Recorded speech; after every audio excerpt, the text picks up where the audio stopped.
Que le Seigneur te bénisse, frère Neville. Je suis vraiment content d'être de nouveau dans l'église ce soir. Je suis un tout petit peu enroué. Un message plutôt long ce matin, mais je suis réellement content qu'on l'ait eu. J'y ai moi-même pris plaisir à la porter, et j'espère que vous avez pris plaisir à l'écouter. Maintenant, n'oubliez pas, souvenez-vous toujours de ceci, que ce sont ces choses qui construisent le serviteur de Christ. Voyez-vous, d'abord la foi, ensuite la vertu. Et maintenant, souvenez-vous, le Saint-Esprit ne peut pas coiffer le bâtiment de Dieu tant que ces choses-là ne sont pas agissantes par l'Esprit. Voyez, quoi que vous puissiez faire, voyez-vous, ce sont ces choses-là qui construisent le corps de Christ. Voyez-vous, ces choses-là. Maintenant, ne l'oubliez pas. D'abord, il y a ceci, votre foi. La vertu, la connaissance et ainsi de suite doivent s'y ajouter, jusqu'à ce que la stature complète de Christ soit manifestée.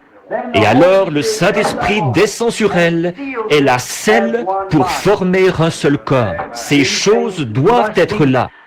C'est pourquoi Jésus a dit, c'est à leurs fruits qu'on les reconnaît. Voyez-vous, le fruit, vous ne pourriez pas porter du fruit à moins d'avoir en vous ces choses qui le produisent. Et alors, quand tout ceci remplace la mondanité et l'impiété et tout, alors toute l'incrédulité est chassée.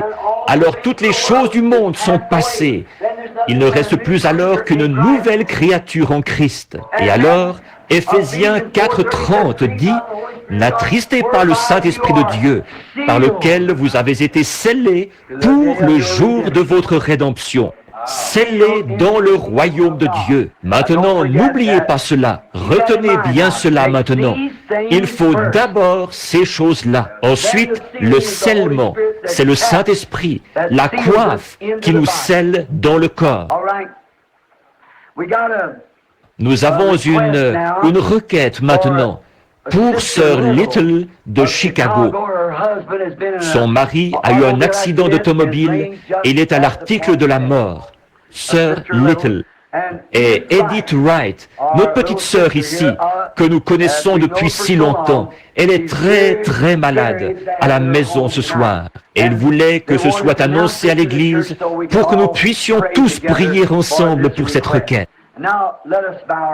Et maintenant, courbons la tête un petit instant. Notre précieux Père Céleste, nous nous rassemblons autour, par la foi, du trône de Dieu, et nous demandons la miséricorde divine pour ces requêtes. Frère Little, un accident de voiture, il est mourant. Oh Dieu, aide-le. Puisse le Saint-Esprit être à son chevet et nous le ramener, Seigneur. Et la petite Edith Wright là-bas, je prie au Dieu que le Saint-Esprit soit près de son lit ce soir et qu'il la rétablisse. Accorde-le, Père. Tu as promis ces choses et nous les croyons. Et comme nous méditions là-dessus ce matin, que la distance ne compte pas pour toi. Tu es tout aussi grand dans une partie du monde que tu l'es dans l'autre, parce que tu es omniprésent, omnipotent et infini. Aussi nous te prions, Père, d'accorder ces requêtes par le nom de Jésus-Christ. Amen. Je suis très content d'être de nouveau ici ce soir je sais qu'il fait chaud. On a eu 3 réunions de suite et je sais qu'il y en a parmi vous qui ont jusqu'à 500 000 de route à faire en voiture d'ici à demain matin. Et à partir d'après-demain, moi, j'en aurai 1400 à faire en voiture après ceci. Alors, j'espère bien que vous avez tous passé des moments merveilleux. Moi, j'ai passé des moments merveilleux à fraterniser avec vous. Il n'y a qu'une chose que nous avons demandé. On est obligé de refuser tellement de gens à cause du manque de place. Nous ne pouvons pas trop encombrer les allées. Le service des pompiers n'accepterait pas ça. Alors là, nous essayons d'avoir une église un peu plus grande pour que, quand nous serons là, nous puissions avoir assez de place assise pour les gens. Et maintenant, n'importe quand, vous êtes toujours les bienvenus ici au tabernacle, où nous n'avons aucun autre credo que Christ, aucune autre loi que l'amour, aucun autre livre que la Bible. Et notre pasteur, c'est frère Orman Neville, ici. Et l'assemblée que nous avons ici, c'est beaucoup de gens qui se réunissent ici pour former un tabernacle interdénominationnel. Vous venez adorer Dieu ici selon ce que vous dicte votre propre conscience. Nous sommes toujours contents de vous avoir avec nous. Alors, venez quand vous le pouvez. Nous sommes toujours contents de vous accueillir. Et maintenant, pour autant que je le sache, la prochaine fois que je serai avec vous, ce sera après que l'Église sera terminée. Et à ce moment-là, je veux, après les âges de l'Église, alors nous voulons aborder les 7 derniers sceaux, les 7 derniers sceaux du livre de l'Apocalypse, apporter un enseignement là-dessus. Et bon, il arrive bien souvent que ceux qui sont malades et affligés viennent. Et au cours de ces réunions, des cas qui nécessitent des visions, et ils viennent pour des entretiens particuliers. Si je m'engage là-dedans, ensuite, je n'arrive plus à faire la distinction entre les deux. Et vous savez, c'est difficile pour moi de prêcher après ça. Tout le monde est au courant que pendant nos campagnes de guérison, d'habitude c'est M. Baxter ou quelqu'un d'autre qui prêche. Et moi, je sors pour prier pour les malades, parce que ce serait un peu trop épuisant. J'ai prié pour des gens il y a quelques instants et j'ai aussi rencontré un petit enfant là que les médecins, il avait quelque chose au dos, c'est de naissance. En sortant, je l'ai vu assis là, il est plâtré. Cet enfant n'aura plus jamais à être infirme comme ça. Il va se rétablir, c'est sûr, voyez-vous, ça je le sais. Voyez-vous, j'en suis certain. Alors, nous voulons avoir la foi et croire en Dieu. Chacun de vous, et beaucoup d'entre vous me sont inconnus, tous les ministres et tout. Si je ne me trompe pas, ici, c'est frère Grace. Pas vrai, frère Grace? Je vous dois des excuses de n'être pas allé là-bas pour la dédicace. Peut-être que j'y irai pour une réunion de fin de semaine. Ce sera aussi bien, pas vrai? Là-bas, à Bloomington. Vous vous portez bien? Bon, certains des frères ici sont ministres, je suppose. Vous êtes ministre? Oui, monsieur. Que le Seigneur vous bénisse. Et combien y a-t-il de ministres dans la salle? Levez la main. Eh bien, ça, c'est formidable. Nous sommes contents de vous avoir ici avec nous. Vraiment très heureux. Que Dieu vous bénisse toujours. Bon. Pour que nous puissions sortir très tôt. Certains vont partir pour la Géorgie, le Tennessee, New York, partout ce soir. Ils repartent ce soir. Maintenant, conduisez prudemment sur la route. Si vous avez sommeil, que vous ne voulez pas vous arrêter dans un motel, rangez-vous au bord de la route et dormez jusqu'à ce que vous... C'est ce que je fais, voyez-vous. Rangez-vous simplement et dormez. Ne conduisez pas quand vous avez sommeil. Ce n'est pas bien. Et souvenez-vous, ce n'est pas vous, c'est l'autre type qu'il faut surveiller. Voyez, vous savez où vous allez. Lui, vous ne savez pas où il va. Alors il faut surveiller ce gars-là. Alors, assurez-vous d'être vigilant tout le temps pour surveiller ça. Maintenant, j'aimerais lire ce soir un passage de l'Écriture qui se trouve dans l'Évangile de Jean. Or, ces petits versets que nous lisons et auxquels nous nous référons, ils nous servent de base pour ce que nous cherchons à dire. Et toujours, je n'ai jamais une seule fois, je ne me rappelle pas être jamais monté en chair pour essayer de dire quelque chose, juste pour dire quelque chose. Je m'efforce toujours d'attendre, de veiller, d'étudier, de prier, jusqu'à ce que j'ai le sentiment d'avoir reçu quelque chose qui aidera les gens. Si je ne peux pas être une aide, alors il est inutile que je me tienne ici. Voyez-vous, c'est pour essayer d'aider. Et maintenant, ce soir, évidemment, la plus grande partie de notre groupe est repartie ce matin. Et il fallait qu'ils rentrent, beaucoup d'entre eux. Mais ce soir, je vous avais dit que si vous restiez, nous essayerions de ne parler qu'à peu près 45 minutes sur quelque chose qui, j'espère, nous aidera. Et pour servir de base à ceci, maintenant, nous allons prendre Jean, chapitre 16.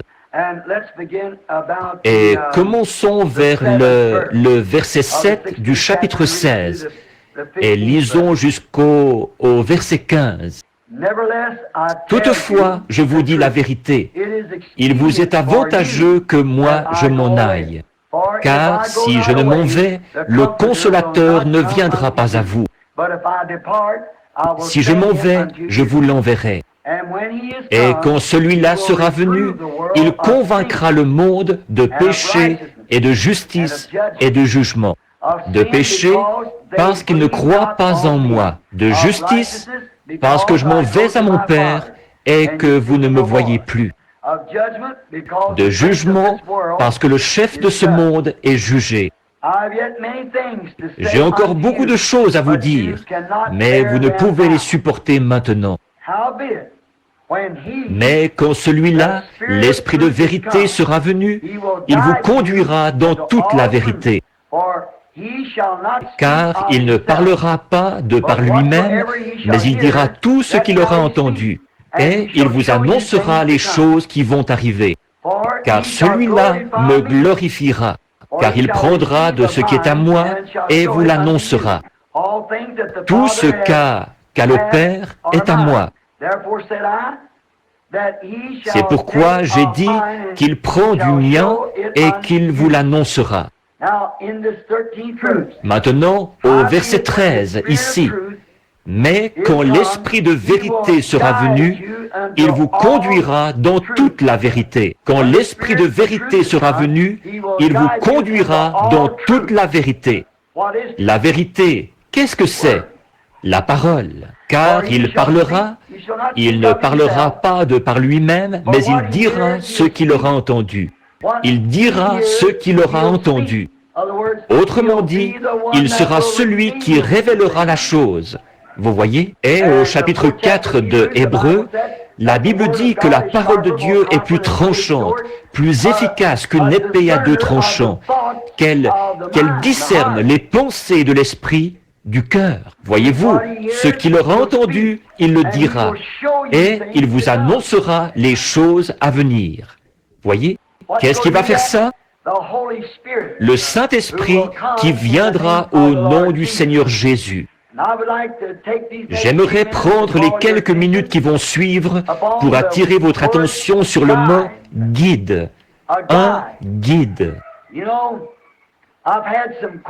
Vous savez, j'ai eu pas mal d'expériences dans les bois. Un guide, quelqu'un pour vous montrer le chemin. Vous devez avoir un guide quand vous ne savez pas où vous allez. Et comme j'ai l'habitude de la chasse, et partout dans le monde, j'ai eu l'occasion de rencontrer des guides. Et je suis moi-même un guide dans le Colorado. En effet, je connais la région. J'ai été ouvrier de ranch et tout, alors je peux être guide dans le Colorado. Or, un guide doit connaître le chemin. Il doit savoir où il va et ce qu'il fait, et comment prendre soin de vous sur la route. Voyez?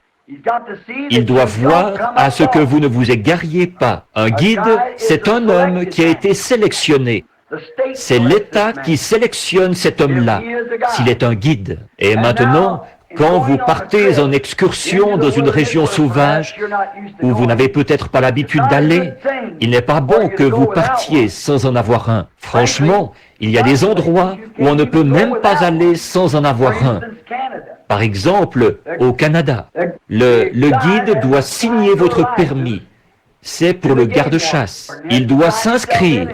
Et vous êtes sous sa responsabilité. S'il vous arrive quoi que ce soit, il en est responsable. Il doit prendre soin de vous. Il doit voir à ce que vous ne vous égariez pas. Il doit s'assurer de ne pas vous envoyer quelque part d'où vous ne saurez pas revenir. Et s'il arrivait que vous vous égariez, il doit connaître la région tellement bien qu'il pourra aller vous chercher n'importe quand. Il doit connaître toutes ces choses, sinon il ne peut pas être un guide.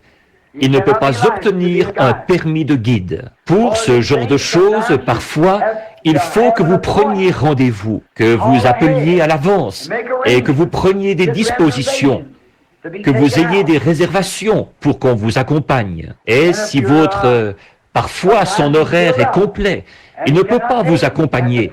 Vous devez remettre ça plus tard, à cause du guide terrestre. Vous n'avez jamais à faire ça avec le guide de Dieu.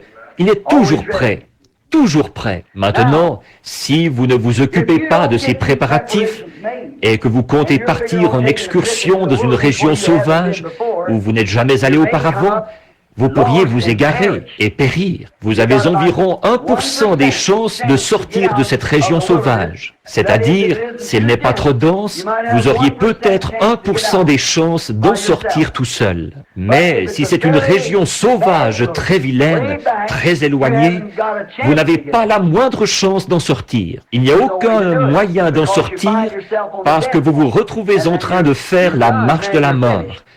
Et à ce moment-là, vous êtes fichu. À ce moment-là, vous êtes fini.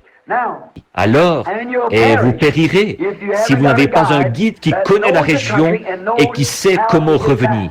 Beaucoup d'entre vous ont pris connaissance de l'article, vous l'avez lu l'an dernier, là-bas, à Tucson, dans l'Arizona.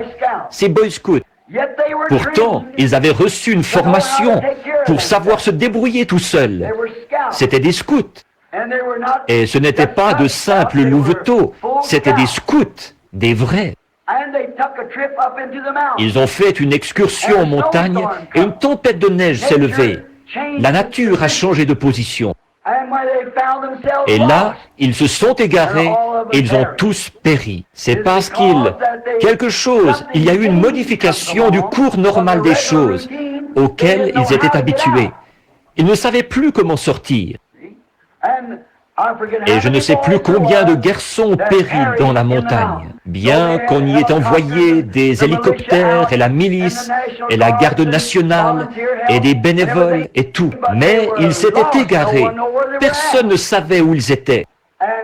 Et ils n'ont pas pu se débrouiller tout seuls. Ils ont tous péri dans la neige.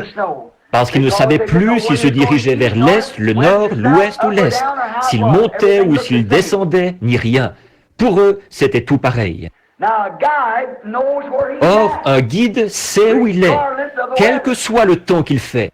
Il a ce qu'il faut pour faire ça. Il sait ce qu'il fait. Il a l'habitude de tout.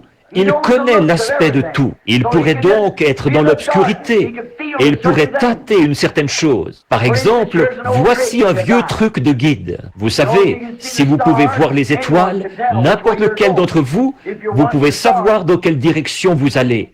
Si vous observez les étoiles, et vous devez toujours observer la seule étoile véritable. Il n'y a qu'une seule étoile véritable, c'est l'étoile polaire. Voyez-vous, qu'une seule. Cet astre reste toujours à la même place.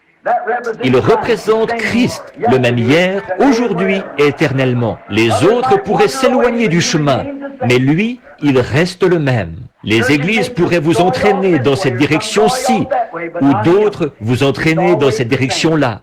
Mais pas lui. Il est toujours le même. Eh bien, maintenant, si vous ne pouvez pas voir cette étoile polaire, que c'est nuageux, à ce moment-là, vous n'avez qu'à remarquer s'il fait jour et que vous êtes égaré, vous n'avez qu'à bien regarder les arbres. L'arbre, il a toujours, la mousse est sur le côté de l'arbre qui est au nord.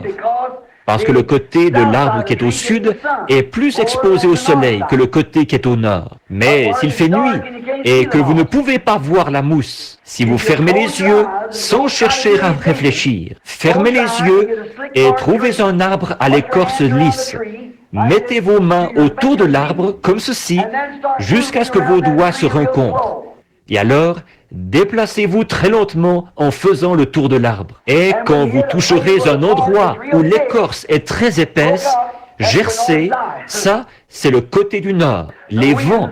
Alors, vous pouvez savoir dans quelle direction vous allez, au nord ou au sud. Et ainsi, il y a bien des choses, mais il faut être guide pour savoir faire ces choses. Un simple homme ordinaire irait là et il dirait, « Pour moi, au toucher, il n'y a pas de différence. » Voyez-vous, vous devez être formé pour ce travail de guide. Ces garçons, sans doute que c'étaient de très bons scouts.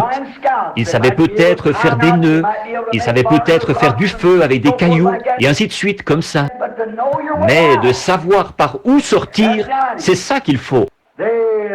Ils ne savaient pas par où sortir, et donc ils ont tous péri, parce qu'ils ne s'étaient pas fait accompagner par un guide. Un père imprudent, il y a 2 ans, dans le Colorado, il allait partir dans les montagnes. Il avait un petit garçon d'environ 6 ou 7 ans. Il allait l'emmener chasser le cerf pour la première fois. Alors, ils sont montés haut sur la montagne. Et le petit garçon a dit à son papa, « Je suis fatigué, monte sur mon dos. Nous ne sommes pas encore assez haut. Les cerfs sont dans les hauteurs. » Et l'homme a continué, jusqu'à ce qu'il ne savait pas, c'était un homme de la ville. Il ne savait pas du tout comment chasser ni où aller. N'importe quel homme qui connaît un tant soit peu les régions sauvages sait que les cerfs ne restent pas dans les hauteurs. Ils ne vont pas là-haut. Ce sont les chèvres qui restent là-haut, pas les cerfs. Eux sont en bas, où ils peuvent se nourrir. Il faut qu'ils restent où il y a à manger. Et donc, mais cet homme-là, il se disait, si je monte très haut, dans les rochers, quelque part là-haut, je vais trouver un grand mâle. Il en avait vu en photo se tenant sur un rocher. Et il pensait que c'est là qu'il en trouverait. Ne prêtez aucune attention à ce qui est dit dans ces magazines. Oh là là, vous aurez un cauchemar. Ça, il n'y a qu'une chose à faire, c'est de vous faire accompagner par un guide pour savoir où vous êtes. Et ce père, tout à coup la pluie s'est mise à tomber là-haut, une de ces averses qui arrivent brusquement. Et cet homme était resté à chasser trop tard, jusqu'à ce qu'il fasse nuit, et il n'arrivait plus à retrouver son chemin. Et ensuite le vent s'est levé sur le sommet des montagnes, et lui, il marchait vite. Et il faut savoir rester en vie. Si vous vous retrouvez coincé là-bas, voilà une autre chose, savoir rester en vie. J'ai grimpé à des arbres et glissé jusqu'en bas, grimpé à des arbres, glissé jusqu'en bas, monté et descendu comme ça pour rester en vie. J'ai pris de la neige quand il y en avait 4 pieds de haut de chaque côté. Je cassais une souche et je la couchais par terre. Et j'étais tellement affamé que c'était presque insupportable. Je cassais ces vieilles souches, je les allumais et la chaleur faisait fondre la neige. Ensuite, vers 1h ou 2 du matin, j'écartais les souches et je m'étendais sur le sol chaud pour rester en vie. Vous devez savoir faire ces choses. Cet homme-là, il ne savait pas ce qu'il faisait. Il n'avait personne avec lui pour le diriger. Et il a tenu son propre petit garçon contre sa poitrine, jusqu'à ce qu'il le sente se refroidir et mourir. Imprudent, si seulement il s'était fait accompagner par un guide, celui-ci l'aurait tout de suite ramené de la montagne. Quelle qu'ait été l'heure, voyez-vous, mais il a attendu qu'il fasse nuit. À ce moment-là, il ne pouvait pas voir où il allait. C'est le problème avec les chrétiens aujourd'hui. Ils attendent que l'obscurité s'installe, et là, on se rend compte qu'on est parti sans le guide. Le guide. Eh bien, avez-vous déjà vu un homme qui s'était égaré? Est-ce que quelqu'un ici a déjà eu l'expérience de ramener un homme égaré? Il n'y a rien qui fasse plus pitié à voir. Quand un homme s'égare, il devient comme fou. Il ne sait plus ce qu'il fait. Nous avons retrouvé un homme là-bas, un jeune homme. Il s'était égaré dans les bois et il était ouvrier de ranch. Mais il n'était pas dans son territoire et il s'est égaré, il a perdu son chemin. Et 3 jours plus tard, quand ils l'ont retrouvé, il courait comme un possédé. Il criait à tue-tête. Il avait les lèvres toutes fondues. Il avait jeté son fusil et ne savait plus quoi faire. Et quand son propre frère, ils ont été obligés de l'attraper et de le ligoter, quand son propre frère est venu vers lui, il lui a sauté dessus comme un animal. Il cherchait à le mordre. Il était hors de lui. Pourquoi? Il était égaré. Et quand un homme est égaré, il est dans un état d'ahurissement. Et il ne sait pas qu'il est dans cet état-là, parce que le fait d'être égaré lui donne la fièvre. Il ne sait plus où il est et n'est pas conscient de son comportement. Il en est de même quand un homme est égaré, loin de Dieu. Il fera des choses qu'il ne ferait pas normalement. Il fera des choses qu'il est impensable qu'un être humain puisse faire. Un homme égaré, loin de Dieu. Une église égarée, loin de Dieu. Une Église qui s'est éloignée de Dieu, qui s'est éloignée des principes de la Bible de Dieu, fera des choses parfois qu'on ne s'attendrait pas à trouver dans une Église du Dieu vivant. Ils se procureront de l'argent en faisant des parties de loto, en faisant des loteries, en jouant à des jeux d'argent, tout ce qu'ils peuvent se permettre. Ils enseigneront n'importe quoi, ils laisseront passer n'importe quoi. Les hommes qui donnent beaucoup d'argent à l'Église, ils leur passeront la main dans le dos, et ainsi de suite, comme ça. Les laisseront s'en tirer comme ça. C'est exact. Admettre sur le conseil des diacres des hommes qui se sont mariés 3 ou 4 fois, juste pour pouvoir se débrouiller côté financier, joindre les deux bouts. Il n'y a qu'un bout que vous devez joindre, c'est votre obligation envers Dieu. Tenez-vous là et dites la vérité. Égaré, un homme qui est égaré est dans un état d'ahurissement. Il est comme fou. Le guide a l'intelligence des choses. Il sait comment procéder et ce qu'il faut faire. Dieu a toujours envoyé un guide à son peuple. Dieu n'a jamais manqué de le faire. Il envoie un guide, mais vous devez accepter ce guide. Voyez, vous devez le croire. Vous devez prendre la direction qu'il vous dicte. Si vous allez dans une région sauvage et que votre guide dit « Nous prendrons cette direction-ci », mais vous pensez que c'est cette direction-là qu'il faut prendre, vous allez vous égarer. Alors, quand Dieu nous envoie un guide pour nous guider, nous devons suivre ce guide. Peu importe ce que nous pensons, ce qui semble raisonnable et ce qui semble ridicule, nous ne sommes pas à même d'en juger. Ça, c'est l'affaire du guide et de lui seul. Dieu, dans l'Ancien Testament, il a envoyé des prophètes. C'étaient des guides. Puisque la parole du Seigneur est venue aux prophètes, c'étaient des guides. Ils donnaient des directives aux gens, comme nous le disions hier soir en parlant d'Ésaïe et d'Osias. Ils recevaient des directives, et ils donnaient des directives aux gens, et ils les guidaient. Et donc, Dieu a toujours envoyé ses guides, toujours. Il n'y a jamais eu un temps où il n'a pas eu de guide. Tout au long des âges, Dieu a toujours eu quelqu'un qui le représentait sur cette terre, dans tous les âges. Or, parfois les gens s'éloignent du guide.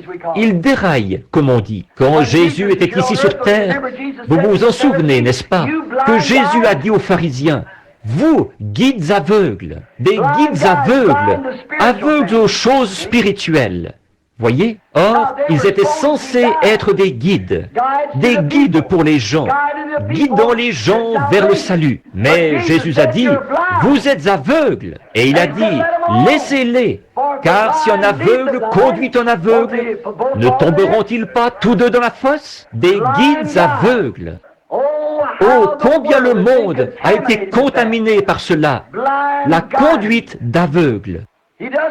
Il ne veut pas que vous vous reposiez sur votre propre intelligence. Dieu ne veut pas que vous vous reposiez sur votre intelligence, ni sur vos idées, ni sur aucune idée d'homme. Dieu envoie un guide, et Dieu veut que vous vous souveniez que c'est là le guide qu'il a désigné.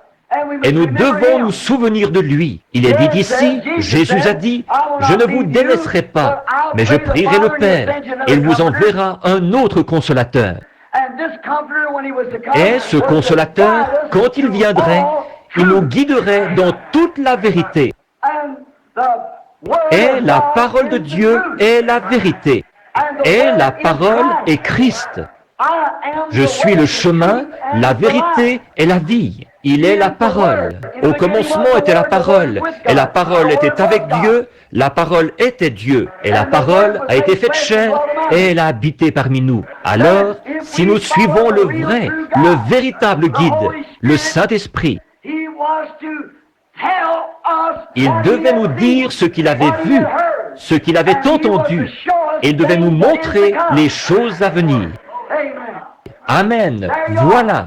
Il vous montrera les choses à venir.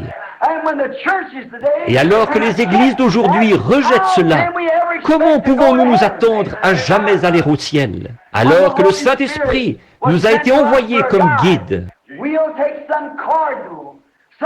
Nous allons accepter un cardinal, un évêque, un surveillant général, ou quelqu'un comme ça pour nous guider, alors que le Saint-Esprit nous a été donné pour nous guider. Et le Saint-Esprit parle toujours de la parole. J'ai beaucoup de choses à vous dire.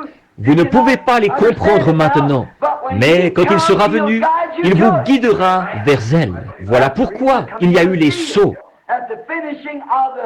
À la fin du 7e sceau, le mystère de Dieu s'accomplirait. Savoir qui Dieu est, ce qu'il est, comment il vit, sa nature, son être. À ce moment-là, vous devriez être tout en haut, ici, voyez-vous, nous amener à la pleine stature de fils et de filles de Dieu. Une église qui a été lavée dans le sang de Christ, qui a été achetée sans argent, acquise par le sang de Jésus-Christ.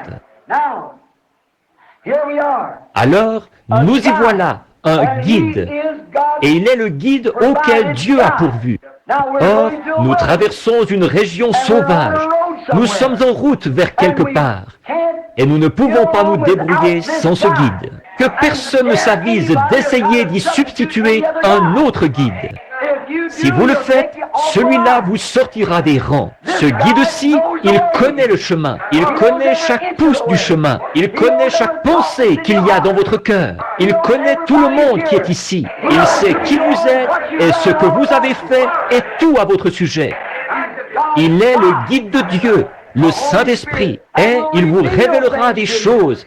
Et il dira les choses qu'il aura entendues. Il peut répéter vos propres paroles, dire ce que vous avez dit. Amen. Vous dire ce que vous avez été, ce que vous avez, où vous allez. Un guide, le guide adéquat. Il vous guidera dans toute la vérité. Et sa parole est la vérité. Or, le Saint-Esprit ne dira jamais Amen à une espèce de credo d'homme. Il ponctuera uniquement la parole de Dieu d'un Amen, parce qu'elle est vraie. Le Saint-Esprit ne vous conduira dans aucune autre direction. Or, ce qui est bizarre, c'est que nous tous, toutes nos grandes dénominations et tout, nous prétendons tous être conduits par le Saint-Esprit. Et il y a autant de différences entre nous qu'entre le jour et la nuit. Mais quand Paul, ce petit pharisien qui a reçu le Saint-Esprit, quand Ananias l'a baptisé, il est allé en Arabie, il a passé 3 ans là-bas à étudier. Il est revenu, il n'a jamais consulté l'Église à propos de quoi que ce soit, pendant 14 ans. Et quand il est allé rencontrer Pierre, le chef de l'Église de Jérusalem, ils avaient exactement la même doctrine. Pourquoi ? Le même Saint-Esprit. Alors que Pierre baptisait au nom de Jésus-Christ, Paul a fait de même, sans que personne le lui ait dit. Alors que Pierre enseignait le baptême du Saint-Esprit et la sanctification et tout, Paul a fait de même, sans avoir consulté l'Église, parce que c'était le même guide. Alors, comment cela pourrait-il être le cas pour nous aujourd'hui ? Alors que les gens nient ces vérités. Quand Pierre a donné son enseignement sur la façon dont l'Église devait être mise en ordre, Paul avait la même doctrine, parce qu'ils avaient le même guide. Le guide ne va pas en emmener un dans cette direction-ci et un dans cette direction-là, et en envoyer un à l'est et l'autre à l'ouest. Il va vous garder ensemble. Et si nous laissons simplement le Saint-Esprit nous garder ensemble, nous serons un. Si nous ne laissons pas le diable nous entraîner sur la mauvaise route, nous serons d'un seul cœur, d'une seule pensée, d'un même accord, par un seul esprit, le Saint-Esprit, le guide de Dieu qui nous guidera dans toute la vérité. C'est exact. Mais vous devez suivre votre guide. Oui, monsieur. Regardez Nicodème. Il avait besoin d'un guide. Pourtant, c'était un homme intelligent.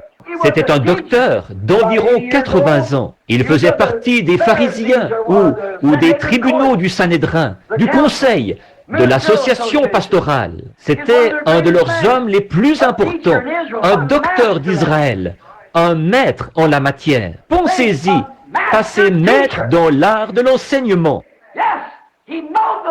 Oui, il connaissait les lois, mais pour naître de nouveau, il avait besoin d'un guide. Il avait faim de cela. Il savait qu'il devait forcément y avoir autre chose. Ce qu'il a exprimé à Christ cette nuit-là l'a démontré. Ce qui a été démontré aussi, c'est ce que les autres en pensaient. Mais aucun d'eux n'a eu le cran que lui, il a eu. Aucun d'eux n'aurait pu aller là et faire ce que lui, il a fait. Vous savez, les gens condamnent Nicodème parce qu'il est venu de nuit. Il y est parvenu, il y est arrivé. Je connais des gens qui ne veulent même pas prendre le départ, le jour comme la nuit. Mais lui, il y est arrivé. Et il avait besoin d'un guide. Il a dit, « Maître, nous, du tribunal du Sanhédrin, nous savons que tu es un docteur envoyé de Dieu. » Comment le savait-il? Il était confirmé. Voyez-vous, il voulait savoir ce qu'il en était de la nouvelle naissance. Il est donc allé directement à celui qu'il fallait. Parce que Dieu avait confirmé que celui-ci était son guide. Jésus, regardez ce qu'il a dit. « Maître, nous savons que tu es un docteur venu de Dieu, parce que personne ne peut faire les choses que tu fais si Dieu n'est avec lui. » C'était là une confirmation, comme quoi il y avait en lui un Dieu vivant. Il en avait témoigné.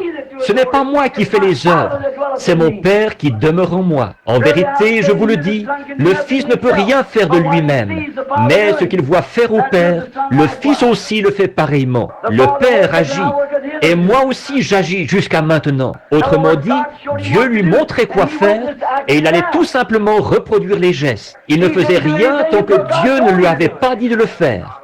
Amen. Ça, ce sont vraiment les faits, tels quels. Si seulement nous agissions et attendions que le Saint-Esprit nous pousse à agir. C'est ça, que nous soyons tellement absorbés en Christ qu'il n'est pas à vous pousser pour vous faire bouger comme il doit le faire pour moi, mais qu'au premier signe de tête, vous soyez prêts et que rien ne vous arrête, parce que vous savez que c'est la volonté de Dieu. Il avait besoin d'un guide, et celui-ci était un guide confirmé. Il pouvait être conduit par ce guide parce qu'il savait que ce guide était inspiré par Dieu. Il savait que ces traditions auxquelles il avait été assujetti, peut-être par les pharisiens, les sadducéens et quoi encore. Il avait été assujetti à ces credos depuis toujours et il n'avait rien vu se produire. Mais voilà un homme qui arrive. Il déclare être un Messie promis par la Bible. Et le voilà qui fait les œuvres même de Dieu. Jésus a dit, « Si je ne fais pas les œuvres de mon Père, alors ne me croyez pas. Mais si vous ne pouvez me croire, croyez aux œuvres que je fais, car elles rendent témoignage de moi. » Alors, ce n'est pas étonnant que Nicodème ait pu dire, « Maître, nous savons que tu es un docteur venu de Dieu, car personne ne peut faire les choses que tu fais si Dieu n'est avec lui. » Voyez-vous, il avait besoin d'un guide, bien qu'il ait été un maître en la matière.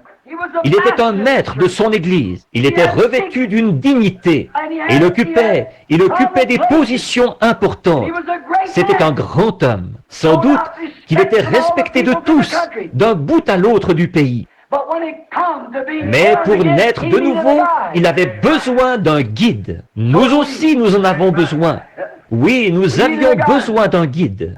Corneille, c'était un grand homme, un homme respectable. Il bâtissait des églises, il respectait les Juifs parce qu'il savait que leur religion était la bonne. Et il faisait l'aumône, et il priait tous les jours. Mais quand le Saint-Esprit est venu, quelque chose avait été ajouté à l'Église. Il a eu besoin d'un guide. Dieu lui a envoyé le Saint-Esprit. Il l'a envoyé dans la personne de Pierre. Mais comme Pierre prononçait encore ces mots, le Saint-Esprit descendit sur eux. Dieu a utilisé le guide à travers Pierre. Il l'a utilisé puisqu'il a guidé Corneille vers le bon chemin. Et comme il parlait encore, le Saint-Esprit est descendu sur ces gens des nations.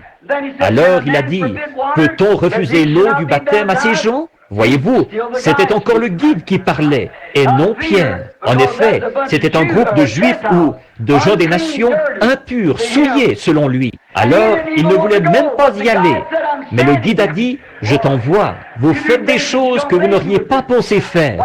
Quand le guide vous a entièrement sous son contrôle, quand vous le laissez vous guider. Oh, comme c'est merveilleux d'être conduit par le Saint-Esprit. C'est lui le guide.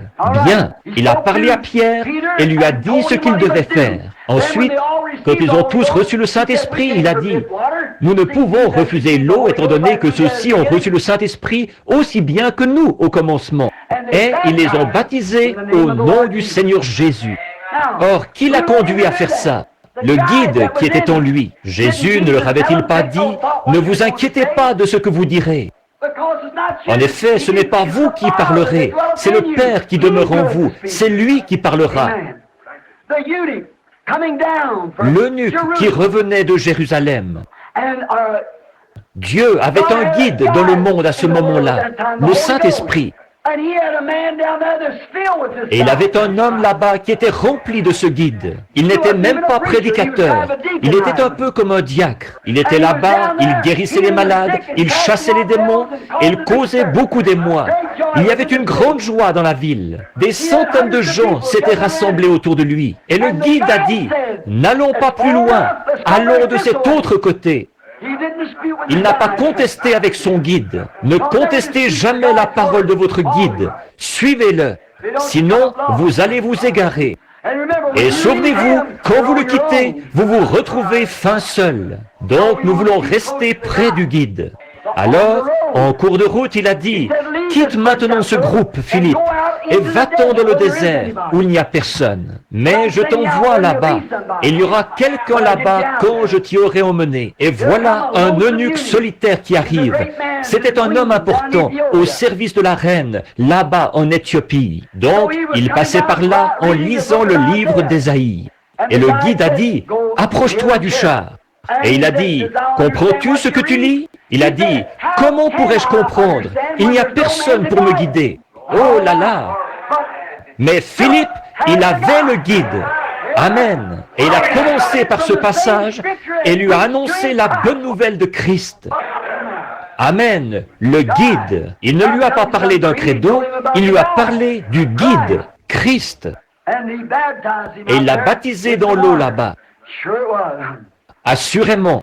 Oh, j'aime vraiment ça. Quand Israël a quitté l'Égypte pour aller dans le pays promis, dans Exode 13, 21, Dieu savait qu'il n'avait jamais fait ce trajet auparavant. Un trajet de seulement 40 000, mais ils avaient quand même besoin que quelque chose les accompagne.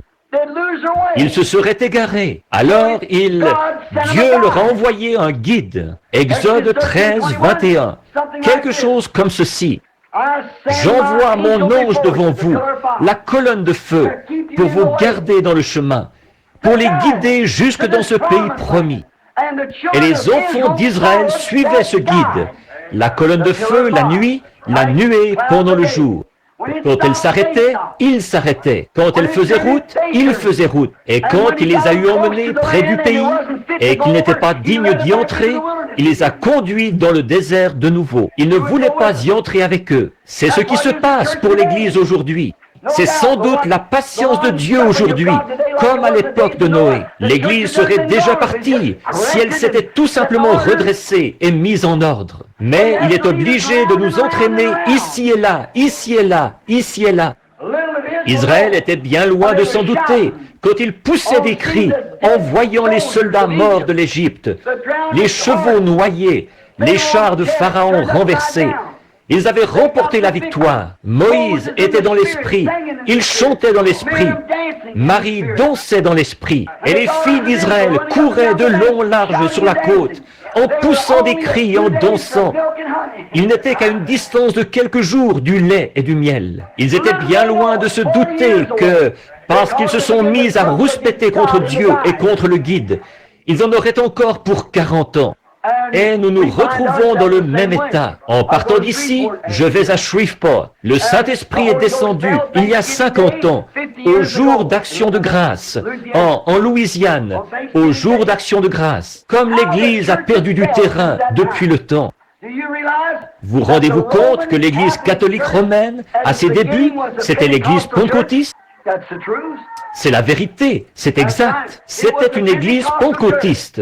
Mais les dignitaires formalistes se sont introduits et ont changé les Écritures de Dieu en traditions qu'ils ont instituées. Ils y ont ajouté des dogmes et tout. Et regardez ce qu'ils ont maintenant. Pas la moindre trace de l'Écriture nulle part. Ils ont substitué une chose à une autre, un morceau de pain au Saint-Esprit. Ils ont substitué l'aspersion à l'immersion. Ils ont substitué le Père, le Fils et le Saint-Esprit au Seigneur Jésus-Christ. Ils ont substitué Tous ces grands oracles de Dieu qui nous avaient été prescrits, ils sont loin, bien loin, très loin de la doctrine biblique. La Pentecôte est descendue en Louisiane il y a 50 ans. Et si ce mouvement demeure encore 200 ans, il sera plus éloigné que l'Église catholique. S'il continue à perdre du terrain comme il l'a fait au cours de ces 50 dernières années, parce qu'il continue à ajouter tout le temps, constamment. Les prédicateurs à l'ancienne mode, c'est terminé. Les réunions dans la rue, on n'en entend plus du tout parler. Tout ce qu'on retrouve, c'est un tas de choses de Hollywood qui se sont ajoutées. Des femmes aux cheveux coupés courts, qui portent des shorts, maquillées et tout le reste, et qui se disent chrétiennes. Une espèce de petit Ricky avec sa guitare qui court partout. Et les femmes avec la robe tellement serrée, c'est comme, ça ressemble à une saucisse de Francfort épluchée avec la peau par-dessus presque. Elles se trémoussent sur l'estrade, elles courent partout sur l'estrade en dansant, avec des pendants aux oreilles. Et une de ces nouvelles coupes de cheveux, style femme du président. Et ensuite, appeler ça du christianisme. Ce qu'il nous faut, c'est une religion à l'ancienne mode, envoyée de Dieu, qui brûlera, qui exterminera en la brûlant toute cette mondanité de l'Église. Il nous faut revenir au Saint-Esprit et au feu, revenir à ce qui ôte toutes les impuretés en les brûlant, à ce qui ramène la prédication à l'ancienne mode, faire du ciel quelque chose de haut et de l'enfer quelque chose de chaud, droit comme un canon de fusil. C'est ce genre de prédication-là qu'il nous faut. Mais faites ça aujourd'hui et votre assemblée va voter votre renvoi. Il arrive que de bons prédicateurs soient détournés du droit chemin par leur assemblée. C'est pour cette raison que je ne fais partie d'aucune dénomination. Je n'ai qu'un quartier général et il est au ciel. Partout où il m'enverra, j'irai. Tout ce qu'il dit, je le dis. Nous ne voulons pas d'une dénomination. Si jamais cette église parle de dénomination, vous venez de perdre votre pasteur. Je ne traînerai pas là-dedans, pas même 5 minutes. Toutes les églises qui se sont formées en dénomination se sont dégradées. Nommez-moi une seule dont ce ne serait pas le cas. Et nommez-moi une seule qui se soit jamais relevée. C'est le Saint-Esprit qui est envoyé pour conduire l'église, et non un groupe d'hommes. Le Saint-Esprit est infiniment sage. Les hommes deviennent formalistes, indifférents. Dieu leur a dit qu'il leur enverrait un guide, qu'il les conduirait sur le chemin. Et tant qu'ils suivaient cette colonne de feu, tout allait bien. Il les a conduits jusqu'à la porte du pays promis. Et là, ils ne devaient pas aller plus loin. Ensuite, Josué, le vaillant combattant. Vous rappelez-vous le jour où il leur a dit, « Sanctifiez-vous, dans 3 jours, Dieu ouvrira le Jourdain ici, et nous traverserons. » Maintenant, regardez bien ce qu'il a dit. J'aime ça dans l'Écriture. Il a dit, restez tout près, derrière l'arche, car vous n'avez pas encore passé par ce chemin. L'arche, qu'est-ce que c'était? La parole. Ne suivez pas les voies de votre dénomination. Maintenant, restez derrière la parole, parce que vous n'avez pas encore passé par ce chemin. Et frères, si jamais il y a eu un temps où l'Église chrétienne devrait s'examiner, c'est bien maintenant. Nous sommes en plein au moment où cette grande réunion a lieu à Rome, maintenant même. Des distinctions sont en train d'être faites. La confédération des églises, alors que toutes ces dénominations se réunissent dans une confédération pour former l'image de la bête, exactement telle que le dit la Bible. Et vous savez ce que nous avons dit ce matin dans les messages. Et nous y voilà, tout est là, c'est tout près, à la porte. Et les gens qui continuent à suivre des credos, vous faites mieux de rester derrière la parole. La parole vous conduira de l'autre côté, parce que la parole est Christ, et Christ est Dieu, et Dieu est le Saint-Esprit. Restez derrière la parole. Oh oui, monsieur, restez avec ce guide. Restez juste derrière lui. Ne le devancez pas. Restez derrière lui. Laissez-le vous conduire. Que ce ne soit pas vous qui le conduisiez. Laissez-le faire. Josué a dit, maintenant, vous n'avez encore jamais passé par ce chemin. Vous ne connaissez rien de cette route. C'est ça le problème aujourd'hui. Vous n'avez pas besoin d'un guide pour vous guider sur le chemin spacieux. Oh, vous en connaissez toutes les ruelles et tout le reste. Le chemin du péché, vous le connaissez d'un bout à l'autre. Il n'y a pas, oh, ce n'est pas d'hier que vous êtes sur celui-là. Vous n'avez besoin de personne pour vous en parler. Vous en connaissez tous les raccourcis. C'est exact. Tous les péchés, vous connaissez tout là-dessus. Personne n'a à vous dire comment voler, Vous le savez, ça. Personne n'a à vous dire comment blasphémer. Vous le savez, ça. Personne n'a à vous dire comment faire des vilaines choses. Parce que c'est affiché sur tous les arbres, partout. Mais souvenez-vous, vous qui êtes chrétiens, vous êtes passés de l'autre côté. Vous êtes dans un autre pays. Vous êtes nés de nouveau. Vous êtes dans le pays, un pays céleste. Vous êtes dans le pays promis. Vous pouvez regarder. Vous savez vous débrouiller ici. Oh, ça oui. Vous savez quoi faire avec un certain jeu aux cartes. Vous connaissez les dés quand ils roulent, ce que ça veut dire. Et tout ce qu'il y a dans le genre. Mais quand il s'agit de connaître la sainteté et la justice et la puissance de Dieu et la façon dont le Saint-Esprit agit et ce qu'il fait, vous faites mieux de rester derrière la parole, le guide. Voyez, vous n'avez encore jamais passé par ce chemin. Eh bien, vous dites, j'étais un homme assez intelligent, j'ai eu 2 diplômes universitaires. Vous faites mieux d'oublier ça. Oui, monsieur, j'ai fait mes études au séminaire. Vous faites mieux d'oublier ça. Oui, vous faites mieux de rester derrière le guide. Laissez-le vous conduire. Il connaît le chemin, pas vous. Vous n'avez pas encore passé par ce chemin. Eh bien, vous dites, eux, oui. Voyons voir s'ils l'ont fait. Jésus a dit, ceux qui auront passé par ce chemin, voici les signes qui les accompagneront. En mon nom, ils chasseront les démons, ils parleront de nouvelles langues, qu'ils saisissent des serpents ou boivent des breuvages mortels, ils ne leur feront pas de mal. S'ils imposent les mains aux malades, les malades seront guéris. La plupart d'entre eux refusent cela, le nient, déclarent que ce n'est même pas inspiré. Ils ne suivent pas le guide, ils suivent un credo d'homme. Vous faites mieux de rester derrière la parole, parce que vous n'avez pas passé par ce chemin, vous savez. Mais vous êtes nés de nouveau, et vous avez part à la sainteté par cette naissance. Vous n'avez pas encore passé par ce chemin. Vous n'avez pas... Si vous passez par ce chemin, vous devez y passer dans la sainteté. Parce que c'est un pays nouveau, une vie nouvelle, un peuple nouveau. Vous viendrez à l'église et vous entendrez quelqu'un se lever et crier à tue-tête. Gloire à Dieu! Alléluia! Mais vous direz, bonté, ça ne se faisait pas dans mon église, ça. Je vais me lever et sortir. Voyez, faites attention. Restez derrière la parole, là. Laissez le guide vous conduire. Il vous guidera dans toute la vérité et vous révélera ces choses dont je vous ai parlé. Il vous les montrera. Il vous annoncera les choses à venir. Le guide véritable. Ne consultez pas l'évêque. Consultez le guide. Ne consultez personne d'autre que le guide. C'est lui qui a été envoyé pour vous guider. C'est lui qui le fera. Dieu vous a pourvu d'un guide. Prenez le moyen pourvu par Dieu. Le problème aujourd'hui, c'est que les gens, ils viennent à l'église. Ils s'y assoient pendant quelques instants et il se passe quelque chose dont ils n'ont pas l'habitude. J'ai admiré une petite dame qui vient d'une église froide, formaliste. Je viens de prier pour elle. Dieu va guérir cette petite femme. Elle ne comprenait pas ceci. Elle ne savait rien de toutes ces choses. Elle est venue. Elle a dit, elle ne savait pas. Mais je lui avais dit, venez me voir. Elle était un peu timide et craintive. Mais le guide lui répétait sans arrêt, avance. Elle y est arrivée, c'est ça.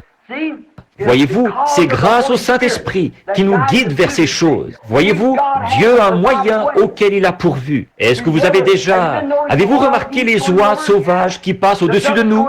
Les canards qui s'en vont au sud? Eh bien, souvenez-vous, là, ce petit canard est né sur un étang quelque part, là-haut. Il ne distingue pas l'est, le nord, l'ouest et le sud. Tout ce qu'il connaît, c'est cet étang qu'il y a là-haut dans les montagnes du Canada. Il n'a jamais quitté cet étang, mais dès sa naissance, il était un chef. Ce petit canard mâle, là, est né pour être un chef. À un moment donné, une nuit, il y a une grosse chute de neige sur le sommet des montagnes. Qu'est-ce qui arrive? Cette brise froide, elle descend là. Je peux l'imaginer, tout frissonnant. Il dit, « Maman, qu'est-ce que ça veut dire ?» Voyez-vous, il n'a encore jamais senti le froid. Il commence à remarquer autour. Il commence à remarquer le tour de l'étang. Ça commence à geler. La glace se forme sur l'étang. Il ne sait pas, mais tout à coup, il est né pour être le guide de cette bande de canards. Il va s'élancer au milieu de l'étang, au moment où cela le saisit. Vous pouvez appeler ça comme vous voulez. Nous, on appelle ça l'inspiration. Ou vous pouvez appeler ça de l'instinct, tout simplement. Ce que ça peut être. Il va pédaler vers le milieu de l'étang et avec son petit bec en l'air, il va se mettre à crier. coin, coin, coin, coin. Et tous les canards de l'étang vont venir directement à lui. Pourquoi? Ils reconnaissent leur chef, rien qu'à son coin, coin.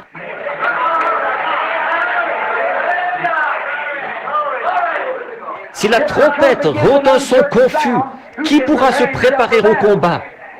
Exact. Qui peut se préparer au combat si la trompette rend un son confus?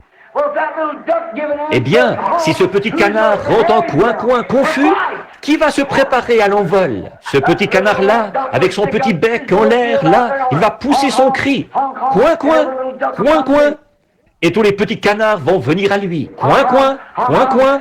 Les voilà qui s'amènent. Ils auront tout un jubilé au milieu de cet étang-là. Et tourner, et tourner, et tourner. Au bout d'un moment, il sent quelque chose en lui qui agit. Il faut qu'il parte. Il va placer ses ailes et s'envoler de cet étang, monter dans les airs et décrire un cercle 3 ou 4 fois. Il part en ligne aussi droite qu'il le peut vers la Louisiane. Tous les canards derrière lui. Coin, coin, coin, coin. Le voici. Pourquoi? Il est un guide. Amen. Les canards reconnaissent leur guide. L'Église, non. Oui, il sait quoi faire. Regardez ces vieilles oies qui viennent de tout là-bas en Alaska. Or, il y a toujours un vieux jar qui les conduit. Et ces oies doivent observer très attentivement ce jar. Elles doivent savoir de quoi parle ce jar. Avez-vous lu ça dans le magazine Look, il y a environ 4 ans?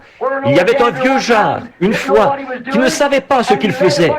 Et il a conduit une bande d'oies jusqu'en Angleterre. C'est exact. On n'en avait jamais vu en Angleterre auparavant. Pourquoi? Elles n'avaient pas remarqué leur chef. Ce vieux jar ne savait pas où il allait. Et maintenant, elles sont là-bas, elles ne peuvent pas revenir. C'est ça qui se passe avec beaucoup de ces oies aujourd'hui. Elles se promènent encore en groupe. Ils disent, le magazine Look disait que ces oies se promènent en groupe. Elles volent partout au-dessus de l'Angleterre. Mais elles ne savent pas comment s'en retourner. C'est la même chose pour certaines oies que je connais. Vous vous regroupez, des grandes réunions de réveil, vous invitez un prédicateur de réveil à venir prêcher quelque temps, mais vous ne savez pas où vous allez. Vous vous promenez en rond, parce que vous avez une espèce de jar qui vous conduit dans une java dénominationnelle, au lieu de vous ramener à la parole de Dieu, de vous ramener au baptême du Saint-Esprit. Et ensuite, on se demande pourquoi on n'a pas de réveil de nos jours. Voyez, vous devez avoir ce son particulier. Ce son, c'est la trompette de l'Évangile qui fait retentir l'Évangile, chaque parole de Dieu. Pas un credo, pas une dénomination, mais la Bible, le Saint-Esprit. Voici les signes qui accompagneront ceux qui auront cru. Voyez? Et les voilà qui partent sur la route. Un vieux jar, une fois, on raconte que toute une bande s'est tuée à cause de lui. Il les avait emmenés avec lui en essayant de voler dans l'obscurité. Il ne savait pas où il allait lui-même. Et ils se sont tous heurtés contre les montagnes, là-bas. Et quelques-uns ont volé en morceaux, se sont fracassés. C'est sûr, ils doivent reconnaître ce son qui leur est particulier. Ce petit canard-là, s'il a ce son particulier, et que tout le monde le sait, ils ont un petit jubilé quand ils se regroupent. Et les voilà qui partent vers le sud. Pourquoi descendent-ils là-bas? Là-bas, il ne fait pas froid. Or, si Dieu a donné au canard assez de bon sens pour savoir échapper au froid, combien devrait-il en donner à l'Église? Si le canard peut faire ça par instinct, qu'en est-il du Saint-Esprit dans l'Église? Il devrait nous conduire loin des vieilles formalités et des credos et tout, jusque dans un baptême glorieux et merveilleux du Saint-Esprit. C'est ce qui produit la vertu, la connaissance, la patience, la piété et le Saint-Esprit. C'est à cela que conduira le vrai guide, parce qu'il ne sortira de sa bouche rien d'autre que l'Évangile, que la parole de Dieu. Certainement, vous avez besoin d'un guide. Quand les mages, ils ne savaient rien de Dieu. Ils étaient des faiseurs de magie, des magiciens. Ils étaient là-bas, en Orient. Vous savez, la Bible dit, nous avons vu son étoile en Orient. Nous sommes venus pour l'adorer. Ils étaient de l'Ouest. Ils ont regardé vers l'Est et ont vu son étoile. Ou ils ont regardé vers l'Ouest. Ils étaient en Orient. Nous étions en Orient et nous avons vu son étoile à l'Ouest. Voyez? Nous avons vu son étoile en Orient. Et voyez, ils étaient en Orient. Quand nous étions en Orient, nous avons vu l'étoile et nous sommes venus pour l'adorer. Je peux m'imaginer voir ces hommes se préparer à partir. Je peux m'imaginer une des épouses qui dit, dis donc, tu as fait tous tes bagages. Mais où est ta boussole? Il a dit, je ne vais pas me servir d'une boussole cette fois. Elle a dit, comment feras-tu pour te rendre de l'autre côté des montagnes? Souvenez-vous, il fallait qu'ils franchissent le Tigre et qu'ils traversent les plaines. Bref, ils allaient faire un voyage de 2 ans à dos de chameau. Comment y arriveraient-ils? Elle a dit, eh bien, tu n'emportes même pas de boussole. Il a dit, non, tu vas te rendre comment? Je vais me rendre par le moyen pourvu par Dieu. Cette étoile là-bas va me conduire vers ce roi. C'est ça. Nous avons vu son étoile en Orient et nous l'avons suivi jusqu'ici dans l'Ouest pour venir l'adorer. Où est-il? Ils ont suivi le moyen pourvu par Dieu. Ils ont été retardés pendant un petit moment par un tas de credos là-bas. Ils sont entrés à Jérusalem et ils se sont mis à monter et à descendre la rue. Ces gens avec leurs beaux vêtements. Et ils disaient, où est-il? Où est le roi des Juifs qui vient de naître? Eh bien, c'était la capitale, ça, c'était Jérusalem. Certainement que la grande église devrait être au courant. Où est-il? Où est le roi des Juifs qui vient de naître? Nous avons vu son étoile en Orient. Nous sommes venus pour l'adorer.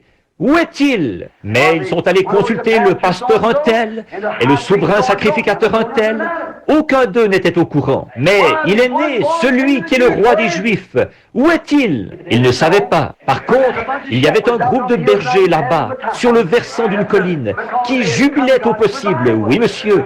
Parce qu'eux étaient venus en suivant le moyen pourvu par Dieu. Donc, ils sont restés là et tout à coup, il a dit, je vais vous dire ce qu'on devrait faire. On devrait réunir le conseil. Ils ont donc convoqué le conseil du Sanhédrin et ils se demandaient s'ils en avaient entendu parler. Non, nous n'en savions rien. C'est la même chose aujourd'hui. Ils ne savent rien de ce guide, de ce Saint-Esprit qui guérit, qui remplit, qui sauve, qui va revenir. Le guide qui nous a annoncé toutes ces choses qui sont arrivées et nous sommes en plein dedans. Celui qui discerne les pensées du cœur. Ils n'en savent rien. Ils appellent cela de la télépathie ou quelque chose. Ils ne savent pas quoi en dire. Donc, vous voyez, ces mages, tant que, souvenez-vous, quand ils sont entrés à Jérusalem, l'étoile est disparue. Et tant que vous vous en remettrez aux credos et aux hommes des dénominations pour qu'ils vous conduisent à Dieu, le secours de Dieu vous quittera. Mais, quand ils en ont eu par-dessus la tête de tout ça, et qu'ils les ont laissés de côté, qu'ils ont laissé de côté les credos et les dénominations de ces Juifs, et qu'ils sont sortis de Jérusalem, alors l'étoile est réapparue. Et ils ont été saisis d'une très grande joie. Ils ont revu le guide. Oh, l'effet que ça fait de se retrouver dans une vieille église froide et formaliste. Et après de retourner à une bonne église enflammée, de voir la conduite du guide, ça fait toute une différence. Oui, nous avons vu son étoile en Orient et nous sommes venus pour l'adorer. Josué leur a dit, maintenant suivez l'arche, parce que vous n'avez encore jamais passé par ce chemin. Dieu ne permettra pas que cette arche aille ailleurs que dans le bon chemin. Tout le monde l'a suivie et voilà, elle a traversé le Jourdain. C'est la même chose aujourd'hui par le Saint-Esprit. Oui, monsieur.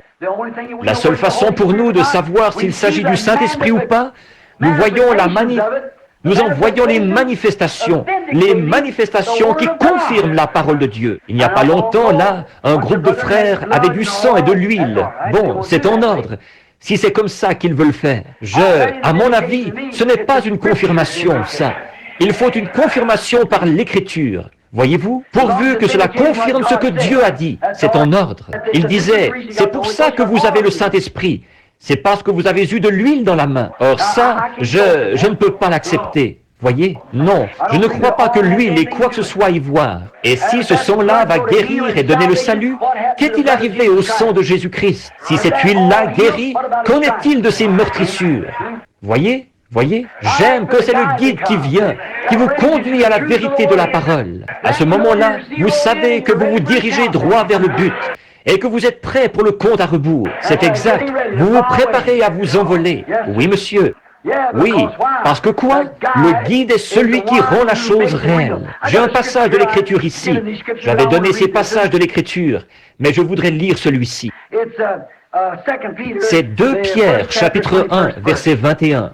car ce n'est pas par une volonté d'homme qu'une prophétie a jamais été apportée, mais c'est poussé par le Saint-Esprit que par des hommes saints ont parlé de la part de Dieu. Comment la prophétie a-t-elle été apportée? Non par une volonté d'homme, des credos dénominationnels, mais par la volonté de Dieu, quand des hommes saints ont été poussés par le Saint-Esprit. Il a toujours été le guide de Dieu. C'était le Saint-Esprit qui était dans cette colonne de feu. C'était le Saint-Esprit. Tout le monde sait que c'était Christ. Moïse a quitté l'Égypte. Il a regardé l'opprobre de Christ comme une richesse plus grande que les trésors de l'Égypte. C'était Christ. Eh bien, quand ils étaient là à dire, eh bien, tu dis que tu es, mais tu n'as pas plus de 50 ans, et tu dis que tu as vu Abraham. Il a dit, avant qu'Abraham fût, je suis. Je suis est celui qui a rencontré Moïse dans la colonne de feu dans un buisson ardent. Oui, monsieur, il était Dieu fait chair, pas une troisième personne, la même personne, dans une fonction différente. Pas trois dieux, trois fonctions d'un seul Dieu. Exactement. Bien, donc, l'Écriture, toujours quand Dieu pourvoit, il pourvoit par ce qu'il y a de mieux. Quand Dieu a pourvu d'un moyen de fortifier son Église, il y a pourvu par ce qu'il y avait de mieux. Quand il a donné à Adam et Ève dans le Jardin d'Éden, ce qu'il leur a donné, c'est sa parole. Restez derrière cette parole, et là vous êtes en sûreté. Mais si vous en sortez, le jour où vous en mangerez, ce jour-là, vous mourrez. Dieu n'a jamais changé sa stratégie. Et Satan n'a jamais changé la sienne. La façon dont il s'y est pris pour s'introduire dans Adam et Ève, c'est comme ça qu'il s'introduit dans les gens aujourd'hui. Comment ça? En cherchant à raisonner la chose. Alors, il est raisonnable de penser que Dieu ne ferait pas ça. Oh, Dieu a dit Satan. Mais sûrement qu'un Dieu saint ne fera pas ça. Sûrement qu'il le fera, parce qu'il a dit qu'il le ferait. Et c'est ce que les gens disent aujourd'hui. Oh, attends un peu là. Tu ne crois pas vraiment que si je vais à l'église et que je paye ma dîme et que je fais ceci, cela, que Dieu me rejetterait? À moins de naître de nouveau, un homme ne peut même pas comprendre le royaume de Dieu. Voyez, il n'y a pas d'excuse. Eh bien, le pauvre vieux, la pauvre vieille, c'est une brave âme. La seule façon qu'il puisse jamais voir Dieu, c'est en naissant de nouveau. C'est tout. Peu m'importe qu'ils soient petits, qu'ils soient âgés, qu'ils soient jeunes, quoi qu'ils aient fait, combien ils sont allés à l'église, combien de dénominations ils connaissent, combien de credos ils peuvent réciter. Vous devez naître de nouveau, sinon vous n'êtes même pas sur le fondement pour commencer. C'est tout à fait exact. Alors, vous voyez, vous avez besoin du guide. Il vous guidera vers la vérité. Et la vérité est la parole. Il vous guidera. Et il en a toujours été ainsi. Dieu n'a jamais à changer quoi que ce soit, puisqu'il est infini et qu'il sait ce qui est le mieux. Il est omniprésent, il est omniscient, il est tout. C'est exact. C'est ce que Dieu est. Alors, il n'a pas à changer. Bien. Il est celui qui confirme le chemin dans lequel il vous conduit. Le Saint-Esprit, le guide, est celui qui confirme la parole même qu'il enseigne. Or, Luc a été conduit par le guide à dire « Allez par tout le monde, prêchez l'évangile à toute la création. Celui qui croira et qui sera baptisé sera sauvé. Celui qui ne croira pas sera condamné. Voici les signes qui accompagneront ceux qui auront cru. En mon nom, ils chasseront les démons, ils parleront de nouvelles langues, ils saisiront des serpents, ils boiront des breuvages mortels, ils imposeront les mains aux malades, et les malades seront guéris. » Et la Bible dit qu'ils s'en allèrent partout, conduits par le guide. Vous savez, ils prêchaient la parole avec les signes qui l'accompagnaient. Qu'est-ce que c'était? Le guide qui confirmait que c'était la vérité. C'était la ligne d'action de Dieu. C'est ce qui a été établi. C'est là son programme. Il ne peut pas le modifier, parce qu'il est infini. Amen. Il ne peut pas le modifier. Il est Dieu. Moi, je peux changer. Je suis un homme. Vous pouvez changer. Vous êtes un homme ou une femme. Mais Dieu ne peut pas changer. Je suis limité. Je peux faire des erreurs et dire des choses qu'il ne faut pas. Nous le pouvons tous, mais Dieu ne peut pas le faire et être Dieu. Sa première décision est parfaite. La façon dont Dieu agit quand il passe à l'action, c'est de cette façon qu'il doit agir chaque fois. S'il est appelé à passer à l'action pour sauver un pécheur, il le sauvera sur la base d'une seule chose. La prochaine fois qu'un pécheur se présentera, il devra agir de la même façon. Sinon, il n'aurait pas agi comme il faut la première fois. Amen. Je l'aime. Je sais que c'est la vérité. J'ai 53 ans. Il y a 33 ans et demi que je prêche l'évangile ici. Pas une seule fois, je n'ai vu cela faillir. Je l'ai vu mis à l'épreuve tout autour du monde, 7 fois, au milieu de toutes sortes de religions et tout le reste, devant un demi-million de personnes même, à un moment donné. Et jamais cela n'a failli. Je ne parle pas de ce que j'ai lu dans un livre. Je parle de ce que j'ai expérimenté personnellement. Je sais que Dieu appuie sa parole et qu'il l'honore. Bon, si c'est une espèce de credo que vous avez, vaut mieux faire attention là. Mais le Saint-Esprit appuiera la parole de Dieu. Dans Jean au chapitre 1 et au verset 1, il a dit « Il est la parole, il est le guide. Au commencement était la parole. La parole était avec Dieu et la parole était Dieu. Et la parole a été faite chair et elle a habité parmi nous. » Oh, Pierre a été conduit à dire dans Actes 2,38, comment recevoir le Saint-Esprit. Il a dit, repentez-vous, chacun de vous, ensuite soyez baptisés au nom de Jésus-Christ pour la rémission de vos péchés. Et ensuite, le guide s'occupera de vous pour le reste du chemin. Oui, c'est ça qu'il faut faire. D'abord, repentez-vous de vos péchés, de votre incrédulité, de n'avoir pas cru ces choses. Repentez-vous, ensuite soyez baptisés. Et ensuite, le guide s'occupera de vous pour le reste du chemin. Voyez-vous, c'est votre devoir. C'est votre devoir de vous repentir. C'est votre devoir d'être baptisé. Ensuite, c'est le devoir du guide de s'occuper de vous pour le reste du chemin, de vous conduire de la vertu à la connaissance, à la tempérance, à la patience, à la piété et à l'amour fraternel. Et le Saint-Esprit vous scelle. Voyez, alors vous êtes à la pleine stature de Dieu, un vrai homme de Dieu, une vraie femme de Dieu, bien ancré en Christ. J'aime ça, bien ancré en Christ. Oui, Marc a été conduit par le Saint-Esprit à écrire Marc 16. Bien sûr, Jean a été conduit quand il a écrit l'Apocalypse. Il a été conduit par le guide. Il a aussi été conduit par le guide à dire « Quiconque en retranchera une seule parole, ou y ajoutera une seule parole, celui-là sera retranché, sa part, du livre de vie. » Maintenant, comment allez-vous substituer quelque chose à la parole de Dieu tout en continuant à prétendre que vous êtes conduit par le Saint-Esprit? Ça ne tient pas debout, n'est-ce pas? Non, monsieur, pas du tout. Il a été mon guide au long de ma vie. Il m'a guidé jusqu'à la vie. Il est celui qui m'a conduit à la vie et il est ma vie. Sans lui, je n'ai pas de vie. Sans lui, je ne veux plus rien. Il est tout, mon tout en tout. À mes heures difficiles, il me soutient. Hier, il m'a béni. Aujourd'hui, ils ont agi de la même façon. À quoi puis-je m'attendre? À la même chose, pour toujours. Gloire à son nom. Amen. Oui, monsieur, il l'a promis, il le fera. Il est ma vie, il est mon guide, le tout en tout. Je lui ai fait confiance. J'ai passé par de dures épreuves. Je lui fais confiance partout où je vais. Je voudrais que vous fassiez de même. Si vous allez faire votre lessive, vous les femmes, faites-lui confiance. Si vous allez en ville, faites-lui confiance. Une fois, je m'étais arrivé au point de penser que je m'y connaissais assez, comme homme des bois, vous savez, pour avoir tellement chassé. Je pensais, je suis vraiment à toute épreuve. Personne, impossible de m'égarer. Ma maman était mi-indienne, et j'aimais ça, oh là là. Impossible de m'égarer dans les bois. Je sais où je suis. Et pour ma lune de miel, j'ai triché un petit peu avec ma femme. Je lui ai dit, tu sais chérie, ce serait bien qu'on se marie le 23 octobre. Évidemment, c'est à cette date-là que le Seigneur m'avait dit de le faire. Et je me suis dit, maintenant, comme petite lune de miel, j'ai mis de l'argent de côté, je vais l'emmener voir Niagara Falls et j'irai dans les Adirondacks chasser un peu. Voyez? Alors, je l'ai emmené, elle et Billy. Il n'était qu'un petit bout de chou. Donc, je devais l'emmener en lune de miel. Et c'était un voyage de chasse aussi, vous savez. Alors, je me suis dit que ce serait bien de faire comme ça. Donc, je l'ai emmené là-bas et j'ai écrit à monsieur Denton, le garde forestier. Nous allions nous rendre sur le mont Hurricane. J'ai dit, monsieur Denton, je vais me rendre là-bas, je voudrais chasser l'ours avec vous cet automne. Il a dit, d'accord Billy, amène-toi. Alors il a dit, je serai là tel jour. Eh bien, ma femme et moi, nous sommes arrivés un jour d'avance avec Billy. Alors la cabane était fermée à clé. Et il y avait un petit appentis, plus loin dans les bois. C'est là que frère Fred Sussman et moi sommes allés il n'y a pas longtemps. Nous étions là. Le Saint-Esprit, je l'ai vu, il était là, cette lumière jaune qui se déplaçait dans le buisson.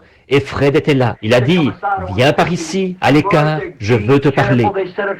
Demain, il a dit, fais attention, ils t'ont tendu un piège. Il a dit, sois sur tes gardes. Pas vrai, frère Fred? Je suis allé et je l'ai dit à des centaines de personnes ce soir-là, là-bas au Vermont. J'ai dit, on m'a tendu un piège. Je vais voir ce que c'est. Je ne sais pas où. Et dès le lendemain soir, voilà, ça y était. J'ai dit, voilà le piège qu'on m'a tendu. Oui, monsieur, mais le Saint-Esprit m'a conduit, m'a montré quoi faire. Et, oh là là, c'était exactement ce qu'il fallait. Oh, beaucoup d'entre vous savent ce que c'était. Je n'ai pas le temps de le raconter. Mais nous étions là-bas cette fois-là.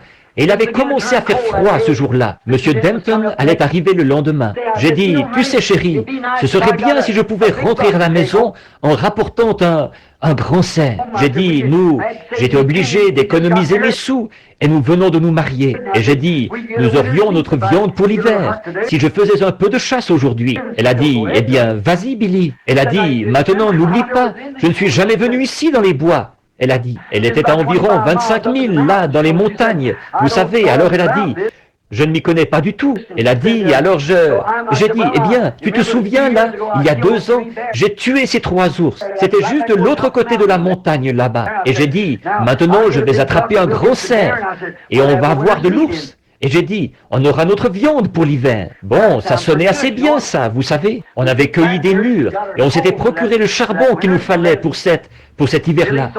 Alors, c'est Billy qui les vendait. Et Meda et moi, on les cueillait le soir après ma ronde. Et donc, j'ai dit, eh bien, je vais prendre mon fusil. Je vais descendre ici. J'ai dit, il y a beaucoup de cerfs dans ce coin-ci. Je vais en trouver un. Et j'ai dit, tu sais, j'ai dit, et je vais l'attraper. Et j'ai dit, je ne vais pas tarder à revenir. Elle a dit, d'accord. Alors que je suis parti, c'était assez couvert. Et ceux qui sont du New Hampshire et de là-bas en Nouvelle-Angleterre, vous savez ce que ça veut dire quand le brouillard descend là-bas, ou n'importe où dans les montagnes. On ne sait plus où on est. Un point, c'est tout. On ne voit même pas sa main devant soi. Et donc, en descendant, j'ai traversé un genre de petit terrain déboisé. Je suis descendu.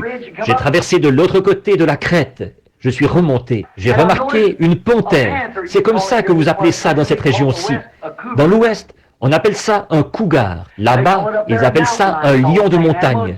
C'est le même animal. En réalité, ce que c'est un puma. Le même félin d'environ 9 pieds de long qui pèse environ 150 à 200 livres. Il a traversé la route et j'ai sorti mon fusil à toute vitesse, mais pas assez vite pour pouvoir le tirer. Bon, j'ai monté la colline en douce à la poursuite de ce cougar, en observant les feuilles pour voir où il était passé, vous savez. Je l'entendais, il avait 4 pattes. Je savais que ce n'était pas un animal à 2 pattes, il en avait 4. Et je savais que ce n'était pas un cerf, parce que le cerf marche en martelant le sol. Et il se déplaçait très doucement, ce félin, vous savez, comme ça. L'ours, lui, il marche en roulant ses pattes sur le sol. Donc je savais que c'était forcément un cougar. Il était derrière un tronc d'arbre au sol, et je ne l'avais pas vu. Tout à coup, je l'ai juste entrevu et il est parti. Je regardais comment il déplaçait les feuilles, vous savez, sur le sommet de la montagne, et en descendant comme ceci.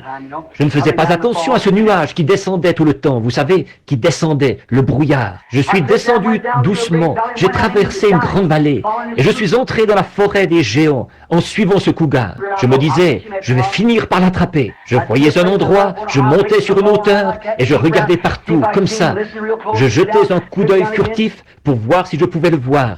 J'écoutais très attentivement, puis je me baissais de nouveau, doucement. On entendait le craquement des broussailles, bien en avant de moi. Il sortait. Voyez-vous, là, il était arrivé jusqu'aux arbres. À ce moment-là, je ne pouvais plus suivre sa piste. Voyez-vous, il était plus futé, là. Il montait aux arbres, et il sautait d'un arbre à l'autre. Il savait que là, je ne pourrais plus suivre sa piste. Oh, je me suis dit, oh, tant pis. Alors, j'ai commencé à remonter dans le canyon, et j'ai reniflé l'odeur d'un ours. Un vieil ours mâle. Je me suis dit, là, lui, je vais l'attraper. Oh, ça, c'est bien. J'ai reniflé l'odeur de nouveau et j'ai avancé encore un peu. J'épiais à l'affût de toutes sortes de signes et tout.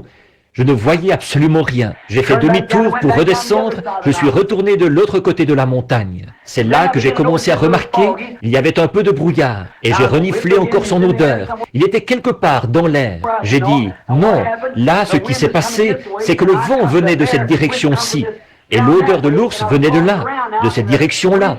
Et maintenant que j'ai traversé de ce côté, le vent vient de l'autre direction, ici. Donc, il faut que je retourne à l'endroit où j'ai senti l'odeur de cet ours la première fois, et que je reparte de là. Et, en m'en retournant, j'ai regardé de l'autre côté du canyon. J'ai vu bouger les broussailles. Et à ce moment-là, quelque chose de noir a bougé. Je me suis dit, le voilà. J'ai chargé mon fusil en vitesse et je suis resté immobile. Et là, c'était un grand cerf mâle, un énorme. Je me suis dit, c'est justement ce que je voulais, après tout. J'ai abattu ce cerf. Je me suis dit, eh bien, je n'avais pas du tout remarqué qu'il faisait un peu... Que j'ai eu fini de le préparer, j'ai regardé. Je me suis nettoyé les mains, j'ai essuyé mon couteau, je l'ai remis à sa place. Et je me suis dit, gloire à Dieu, merci Seigneur Jésus, tu m'as donné ma viande pour l'hiver. Que Dieu soit loué. J'ai pris mon fusil, je me suis dit, je vais tout de suite remonter ici dans le canyon. J'ai dit, regarde-moi ça mon gars, il va y avoir une tempête. Je fais mieux de sortir d'ici, d'aller retrouver Meda et les autres. J'ai dit, il faut que je me dépêche. Je suis remonté dans le canyon, j'ai déboutonné ma grande veste rouge et je courais dans le canyon comme ceci en le contournant. Tout à coup, je me suis dit, oh, où est-ce que j'avais tourné? Le vent soufflait déjà fort, les arbres valsaient ensemble. Je me suis dit, où est-ce que j'avais tourné? Je suis allé de l'autre côté. Je savais que je me dirigeais tout droit vers le mont Hurricane. Mais tout à coup, je me suis arrêté. J'étais en sueur. Je me suis dit, qu'est-ce qui se passe ici? Ça fait une demi-heure ou 3/4 d'heure que je suis parti. Et je ne trouve pas l'endroit où j'avais tourné. J'ai levé les yeux et mon cerf était suspendu là. J'étais exactement au même endroit. Je me suis dit, eh bien, qu'est-ce que j'ai fait? Eh bien, je suis reparti. Je me suis dit, cette fois, je vais y arriver. Je n'étais pas attentif, c'est tout. J'ai fait attention à chaque petit mouvement, partout. Je faisais attention. Je cherchais, cherchais, cherchais les nuages qui approchaient. Je savais qu'il allait y avoir une tempête de neige. Le brouillard était très bas. Et là, j'ai commencé à remarquer. Je me suis dit, je vais aller un peu plus loin. J'ai continué, continué, continué, continué, continué, continué, continué. Je me suis dit, eh bien, c'est bizarre. On dirait que j'ai déjà vu cet endroit. J'ai regardé et mon cerf était suspendu là.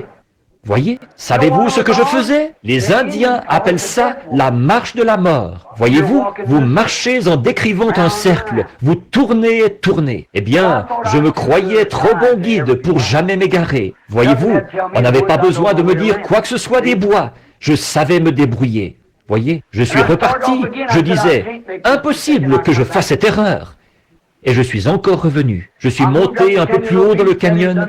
À ce moment-là, le vent avait déjà commencé à souffler. Oh là là, de la neige partout. Il faisait presque nuit. Et je savais que Meda mourrait pendant la nuit dans cette région sauvage. Elle ne savait pas se débrouiller toute seule. Et Billy avait peut-être 4 ans, 3 ans.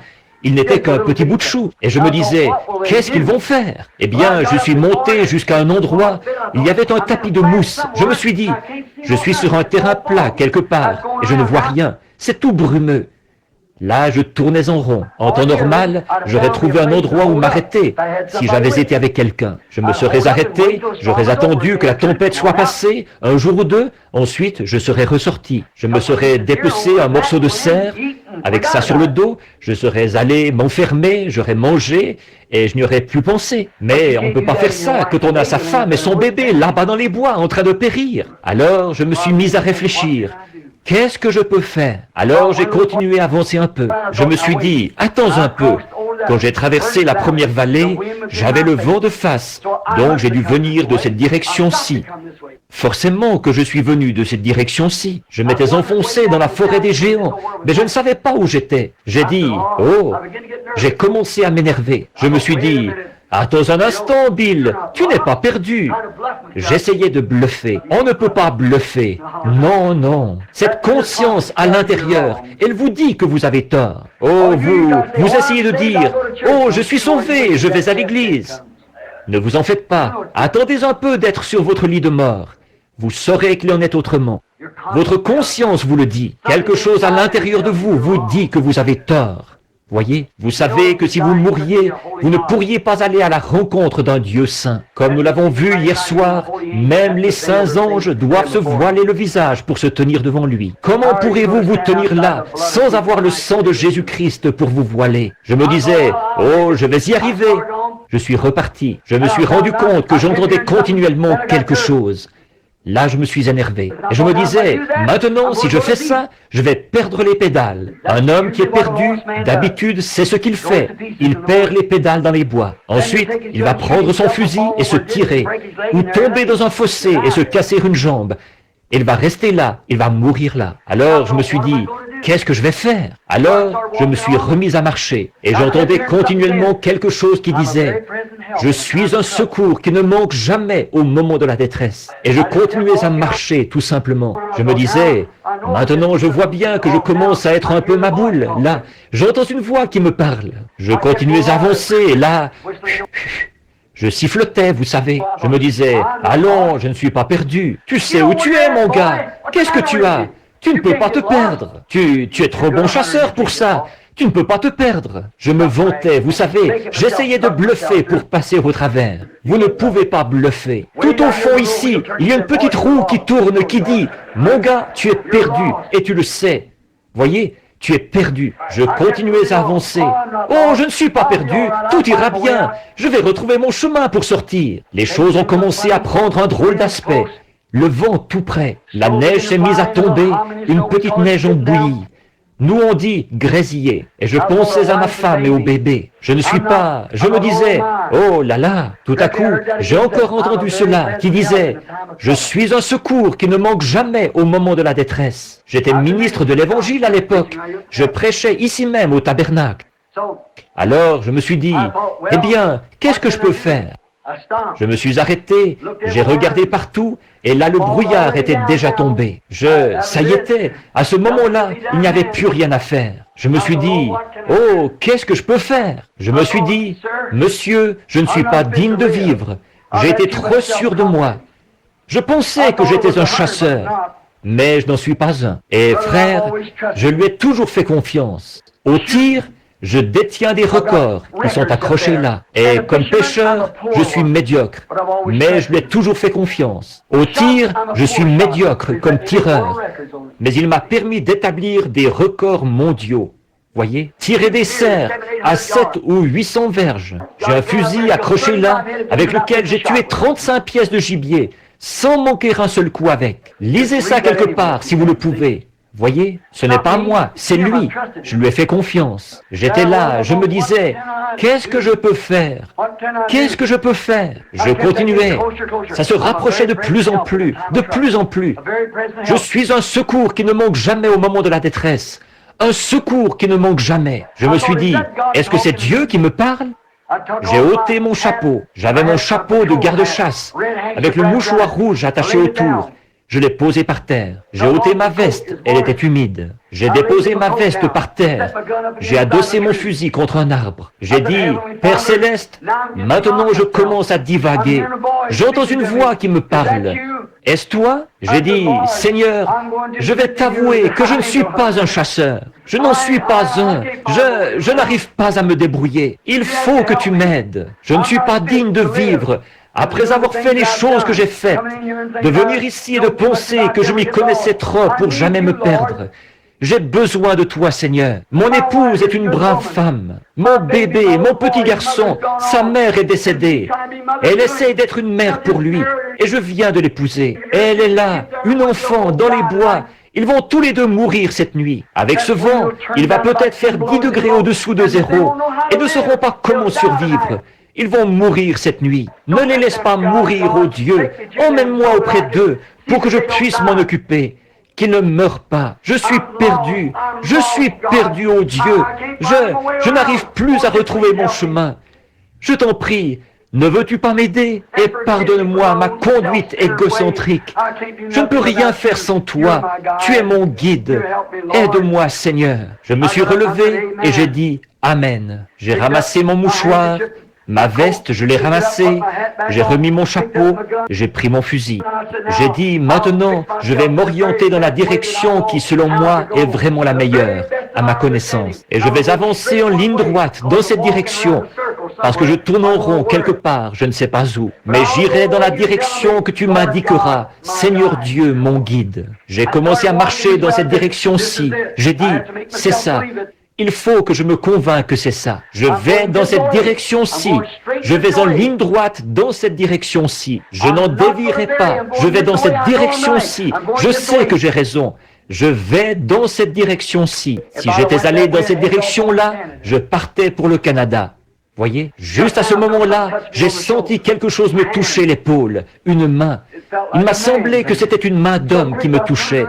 Tellement vite que je me suis retourné pour regarder. Il n'y avait personne. Je me suis dit, qu'est-ce que c'était? La Bible est ici devant moi. Dieu, mon guide et mon juge, est ici. J'ai simplement levé les yeux et au loin, dans cette direction-ci, le brouillard s'est écarté, juste assez pour que je voie la tour au sommet du mont Hurricane. J'allais dans la direction complètement opposée. En utilisant de mon mieux mes capacités de chasseur, j'allais dans l'autre direction. Et il commençait à être très tard le soir là. Je me suis retourné en vitesse, en m'orientant comme ceci. J'ai pris mon chapeau et j'ai levé les mains. J'ai dit, guide-moi jusqu'au bout, ô Dieu, tu es mon guide. Je me suis mis en route. Il m'a fallu gravir des escarpements et tout pour me rendre là-bas. Il se faisait de plus en plus tard. Ensuite, la nuit est tombée. Les cerfs bondissaient devant moi et tout. Je n'avais rien d'autre dans la tête que de rester dans cette direction, en montant vers cette montagne. Et je savais que si je pouvais arriver jusqu'à la tour, M. Denton et moi, je l'avais aidé à installer la ligne ce printemps-là. Nous avions fixé le fil du téléphone à partir du mont Hurricane jusqu'en bas, sur une distance de peut-être 3 000 et demi ou 4 000 jusqu'au camp. Et c'était le long d'un petit sentier, mais avec la neige qu'il y avait là, on ne pouvait pas distinguer le sentier. Voyez? Et le vent qui soufflait et tout, il faisait noir. Et avec ce blizzard et tout ça qui se déroulait, on ne pouvait pas savoir où on était. Eh bien, la seule chose à faire pour moi, après que la nuit a été tombée, et je ne savais pas, je savais que j'allais dans une direction, et tout droit sur la montagne. En effet, je devais gravir la montagne, et la tour était juste au sommet de la montagne. Et j'avais environ 6 000 à parcourir avant d'y arriver. Pensez un peu, ce brouillard qui s'est dissipé sur une distance de 6 000, juste un trou, pour que je puisse la voir. Et alors, je prenais mon fusil dans cette main-ci, et je tenais cette main-ci en l'air, parce que j'avais fixé le fil sur les arbres, comme ça, en descendant les fils du téléphone jusqu'à la cabane, pour qu'il puisse parler avec sa femme et faire des appels de là-bas, de la montagne. Et je devais l'aider à enlever tout ça cet automne-là. Je tenais ma main en l'air, comme ceci. Je disais, « Oh Dieu, laisse-moi toucher cette ligne. » Je marchais et mon bras me faisait tellement mal. La fatigue, j'avais de la peine à le tenir en l'air. J'étais obligé de le redescendre. Je changeais mon fusil de main. Je le tenais avec celle-là. Je reculais de quelques pas pour être bien sûr de ne pas l'avoir manqué.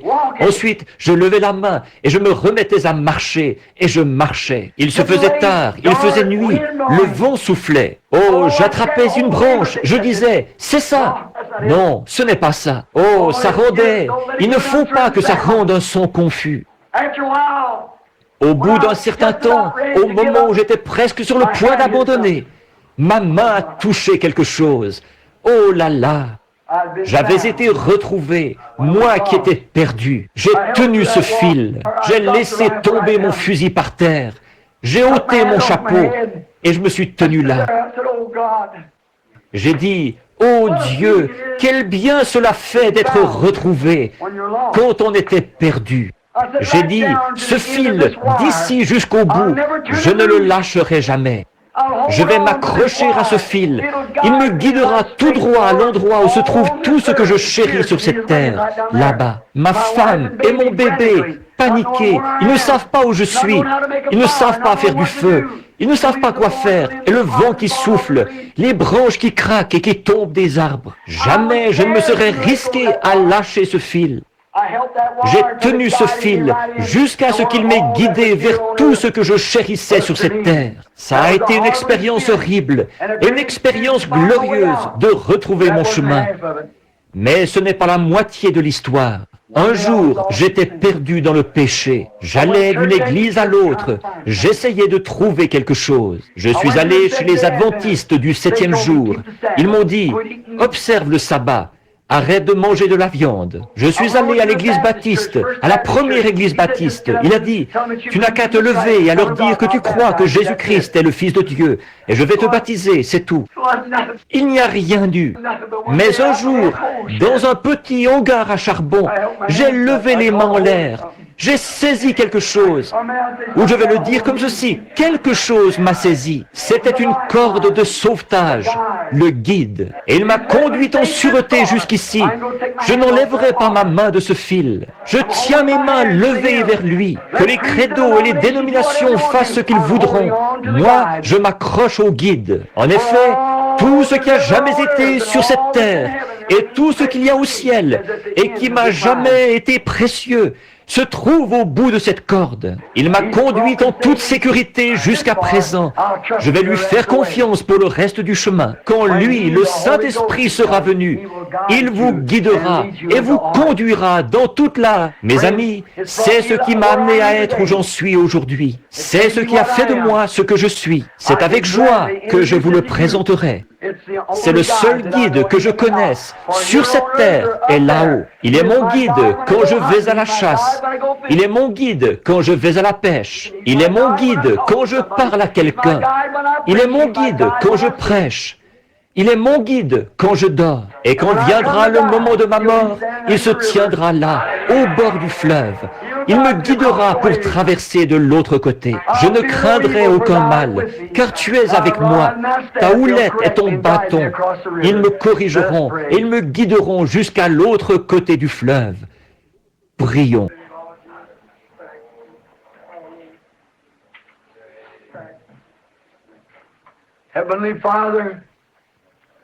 Père Céleste, je suis si reconnaissant pour le guide, celui qui me conduit.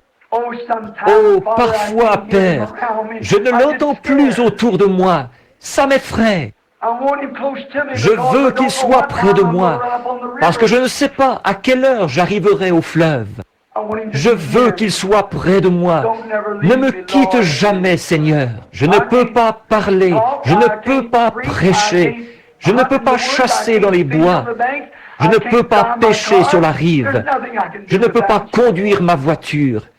Sans toi, je ne peux rien faire. Tu es mon guide. Comme je suis heureux de dire à cette assemblée ce soir que c'est toi qui m'as guidé dans toutes ces choses, que c'est toi qui m'as amené là.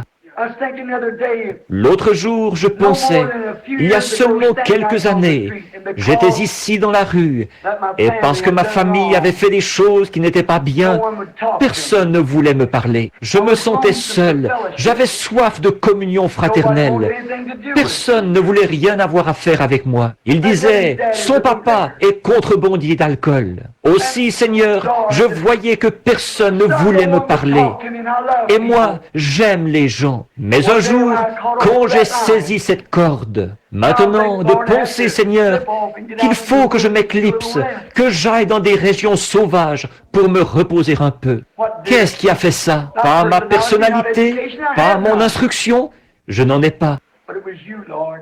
Mais c'était toi, Seigneur. Toi, Seigneur, tu m'as permis de frapper la cible en plein centre.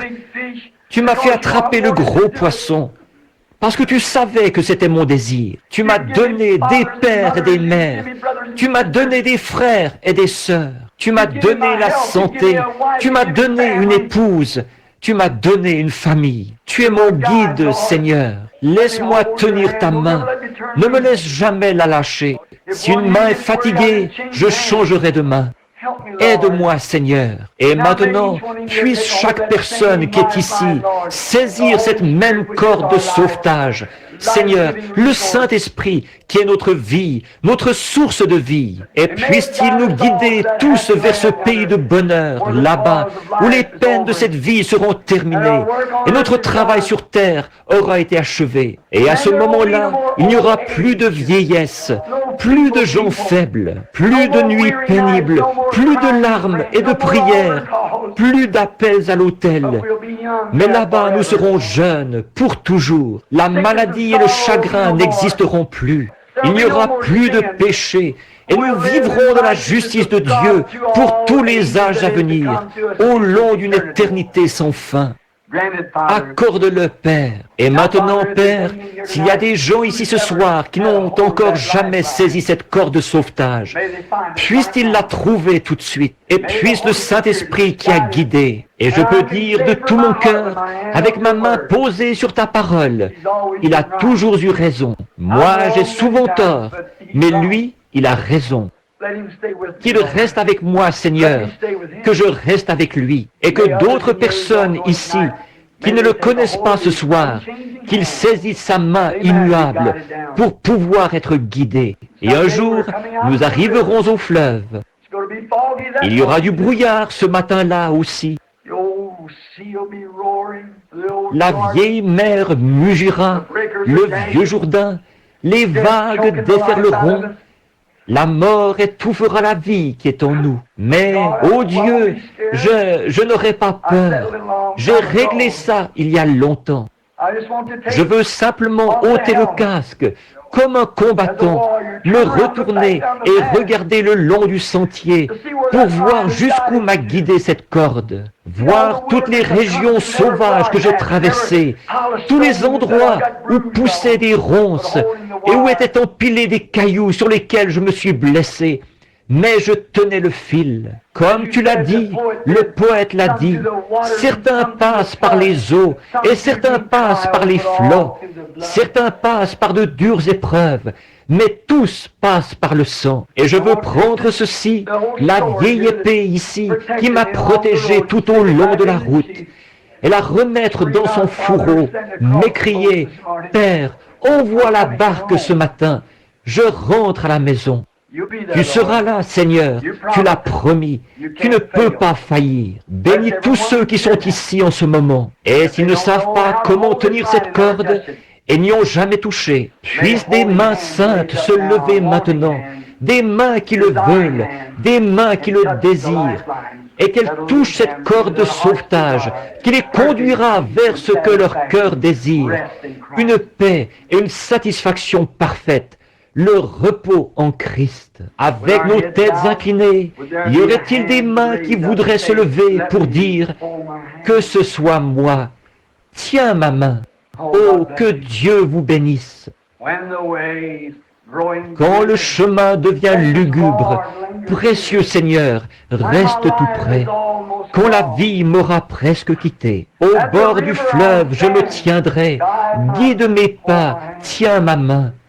Prends ma main, précieux Seigneur, conduis-moi jusqu'au bout. Y aurait-il quelqu'un d'autre qui lèverait la main pour dire, Seigneur, je veux sentir d'une façon tangible la corde de sauvetage ce soir. Je veux sentir que Christ m'a pardonné mes péchés et je veux être une nouvelle créature à partir de cette heure. Que Dieu vous bénisse. Y aurait-il quelqu'un d'autre qui dirait, laisse-moi te toucher, Seigneur.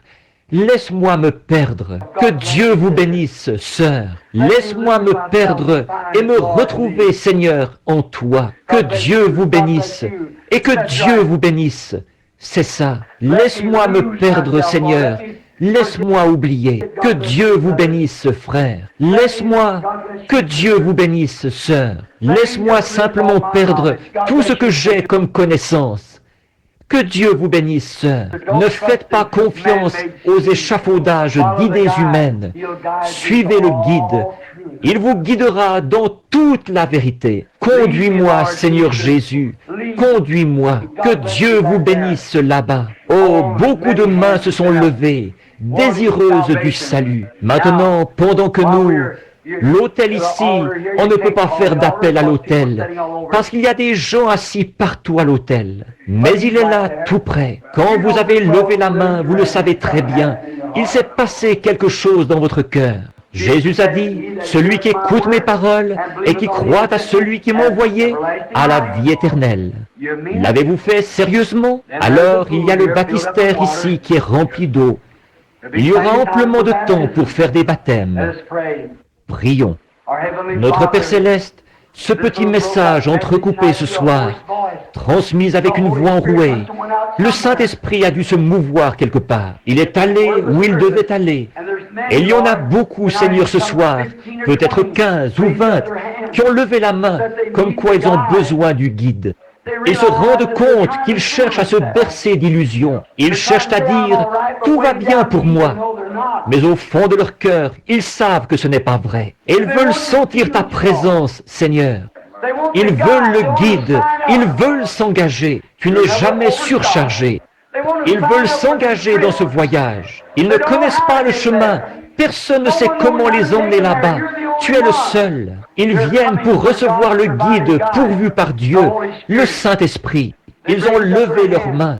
Ô Saint-Esprit et guide, descends sur eux. Pardonne chaque péché. Pardonne leurs iniquités. Fais-les entrer dans le corps de Christ ce soir, où ils pourront ressentir le courant de Dieu qui passe dans cette ligne, qui les conduira jusqu'au Jourdain, et de l'autre côté du Jourdain, jusqu'au pays promis. Puissent-ils suivre directement derrière la parole. La parole dit, repentez-vous, et ensuite soyez baptisés au nom de Jésus-Christ. Qu'ils n'essaient pas d'y arriver par un autre moyen, qu'ils suivent directement derrière la parole, car il est celui qui guidera. Ce sont les échelons qu'il faut gravir pour pouvoir saisir le guide. Accorde-le, Seigneur, qu'il soit à toi. Ils sont dans tes mains maintenant, des trophées.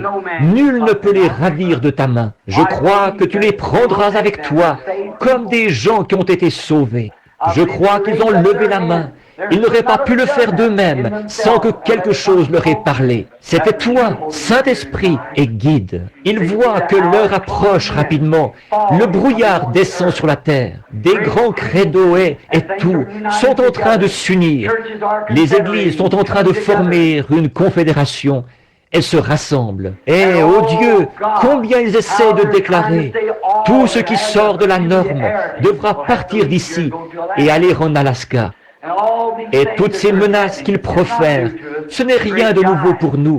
Le grand guide nous a montré cela dans le sentier de la parole. Nous traversons tout simplement cette partie-là de la parole. Dieu notre Père, tu leur as parlé ce soir, et je te les remets maintenant comme les trophées de la parole. Au nom de Jésus. Maintenant, posés sur la chair ici, Père, il y a des mouchoirs pour des gens qui sont malades. Peut-être un petit bébé, une mère, une sœur, un frère.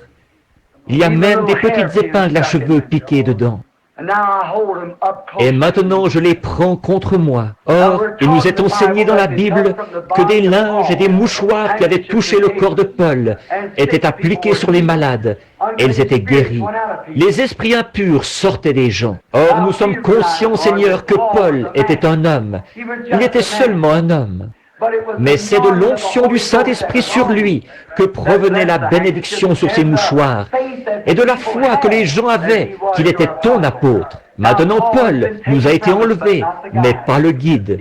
Il est toujours ici. Et, ô Dieu, je te prie de bénir ces mouchoirs et que le guide dirige ces gens vers ce point de l'abandon complet. Il nous est également dit qu'Israël, quand ils suivaient leur guide, ils sont arrivés jusqu'au Jourdain, jusqu'à plutôt la mer Rouge. Dans l'exercice même de leur fonction, ils ont été immobilisés et le guide les avait conduits là-bas. Qu'était-ce? Pour montrer sa gloire. Et quand il n'y avait plus aucun espoir, alors Dieu a baissé les regards à travers cette colonne de feu. Et même la vieille mère morte a pris peur. Elle s'est retirée et un sentier s'est ouvert pour qu'Israël passe et se rende dans le pays promis. Assurément, Seigneur, tu es toujours le même Dieu. Ces gens sont peut-être des chrétiens, ils sont peut-être sur le sentier même du devoir, mais ils se sont fait coincer, la maladie les a coincés. Abaisse les regards à travers le sang de Jésus ce soir. Le diable va prendre peur, il va se retirer, et tes enfants passeront de l'autre côté. La promesse d'une bonne santé, accorde-le, Père. Je les envoie de mon corps vers le leur, au nom de Jésus-Christ. J'élève cette assemblée devant toi. Par la foi, je les emmène directement au glorieux autel de Dieu, là-bas au ciel. En effet, tout ce qu'ils désirent quant à leur maladie, tout ce qui ne va pas chez eux, tout ce qui ne va pas dans leur vie, quoi que ce soit, ô Dieu, purifie-les.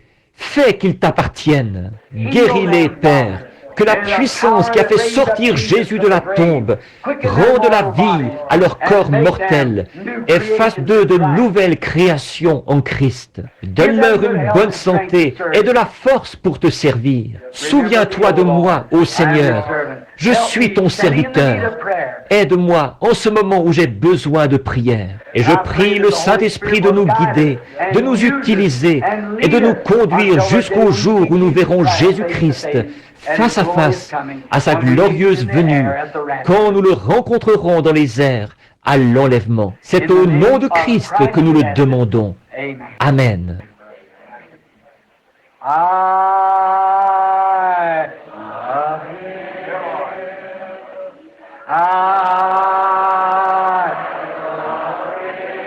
L'aimez-vous?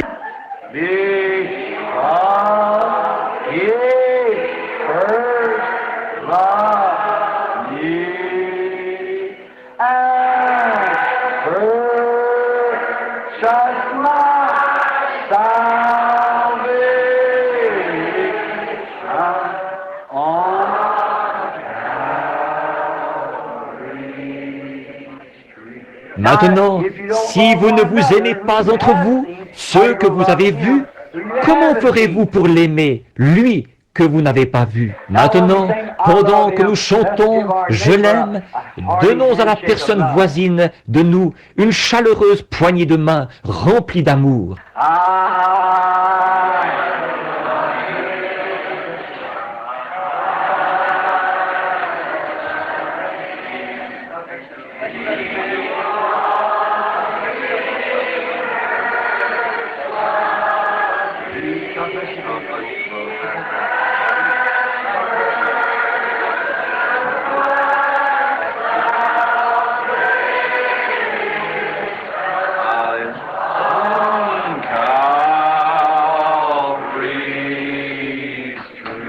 Maintenant, levez vos mains vers lui.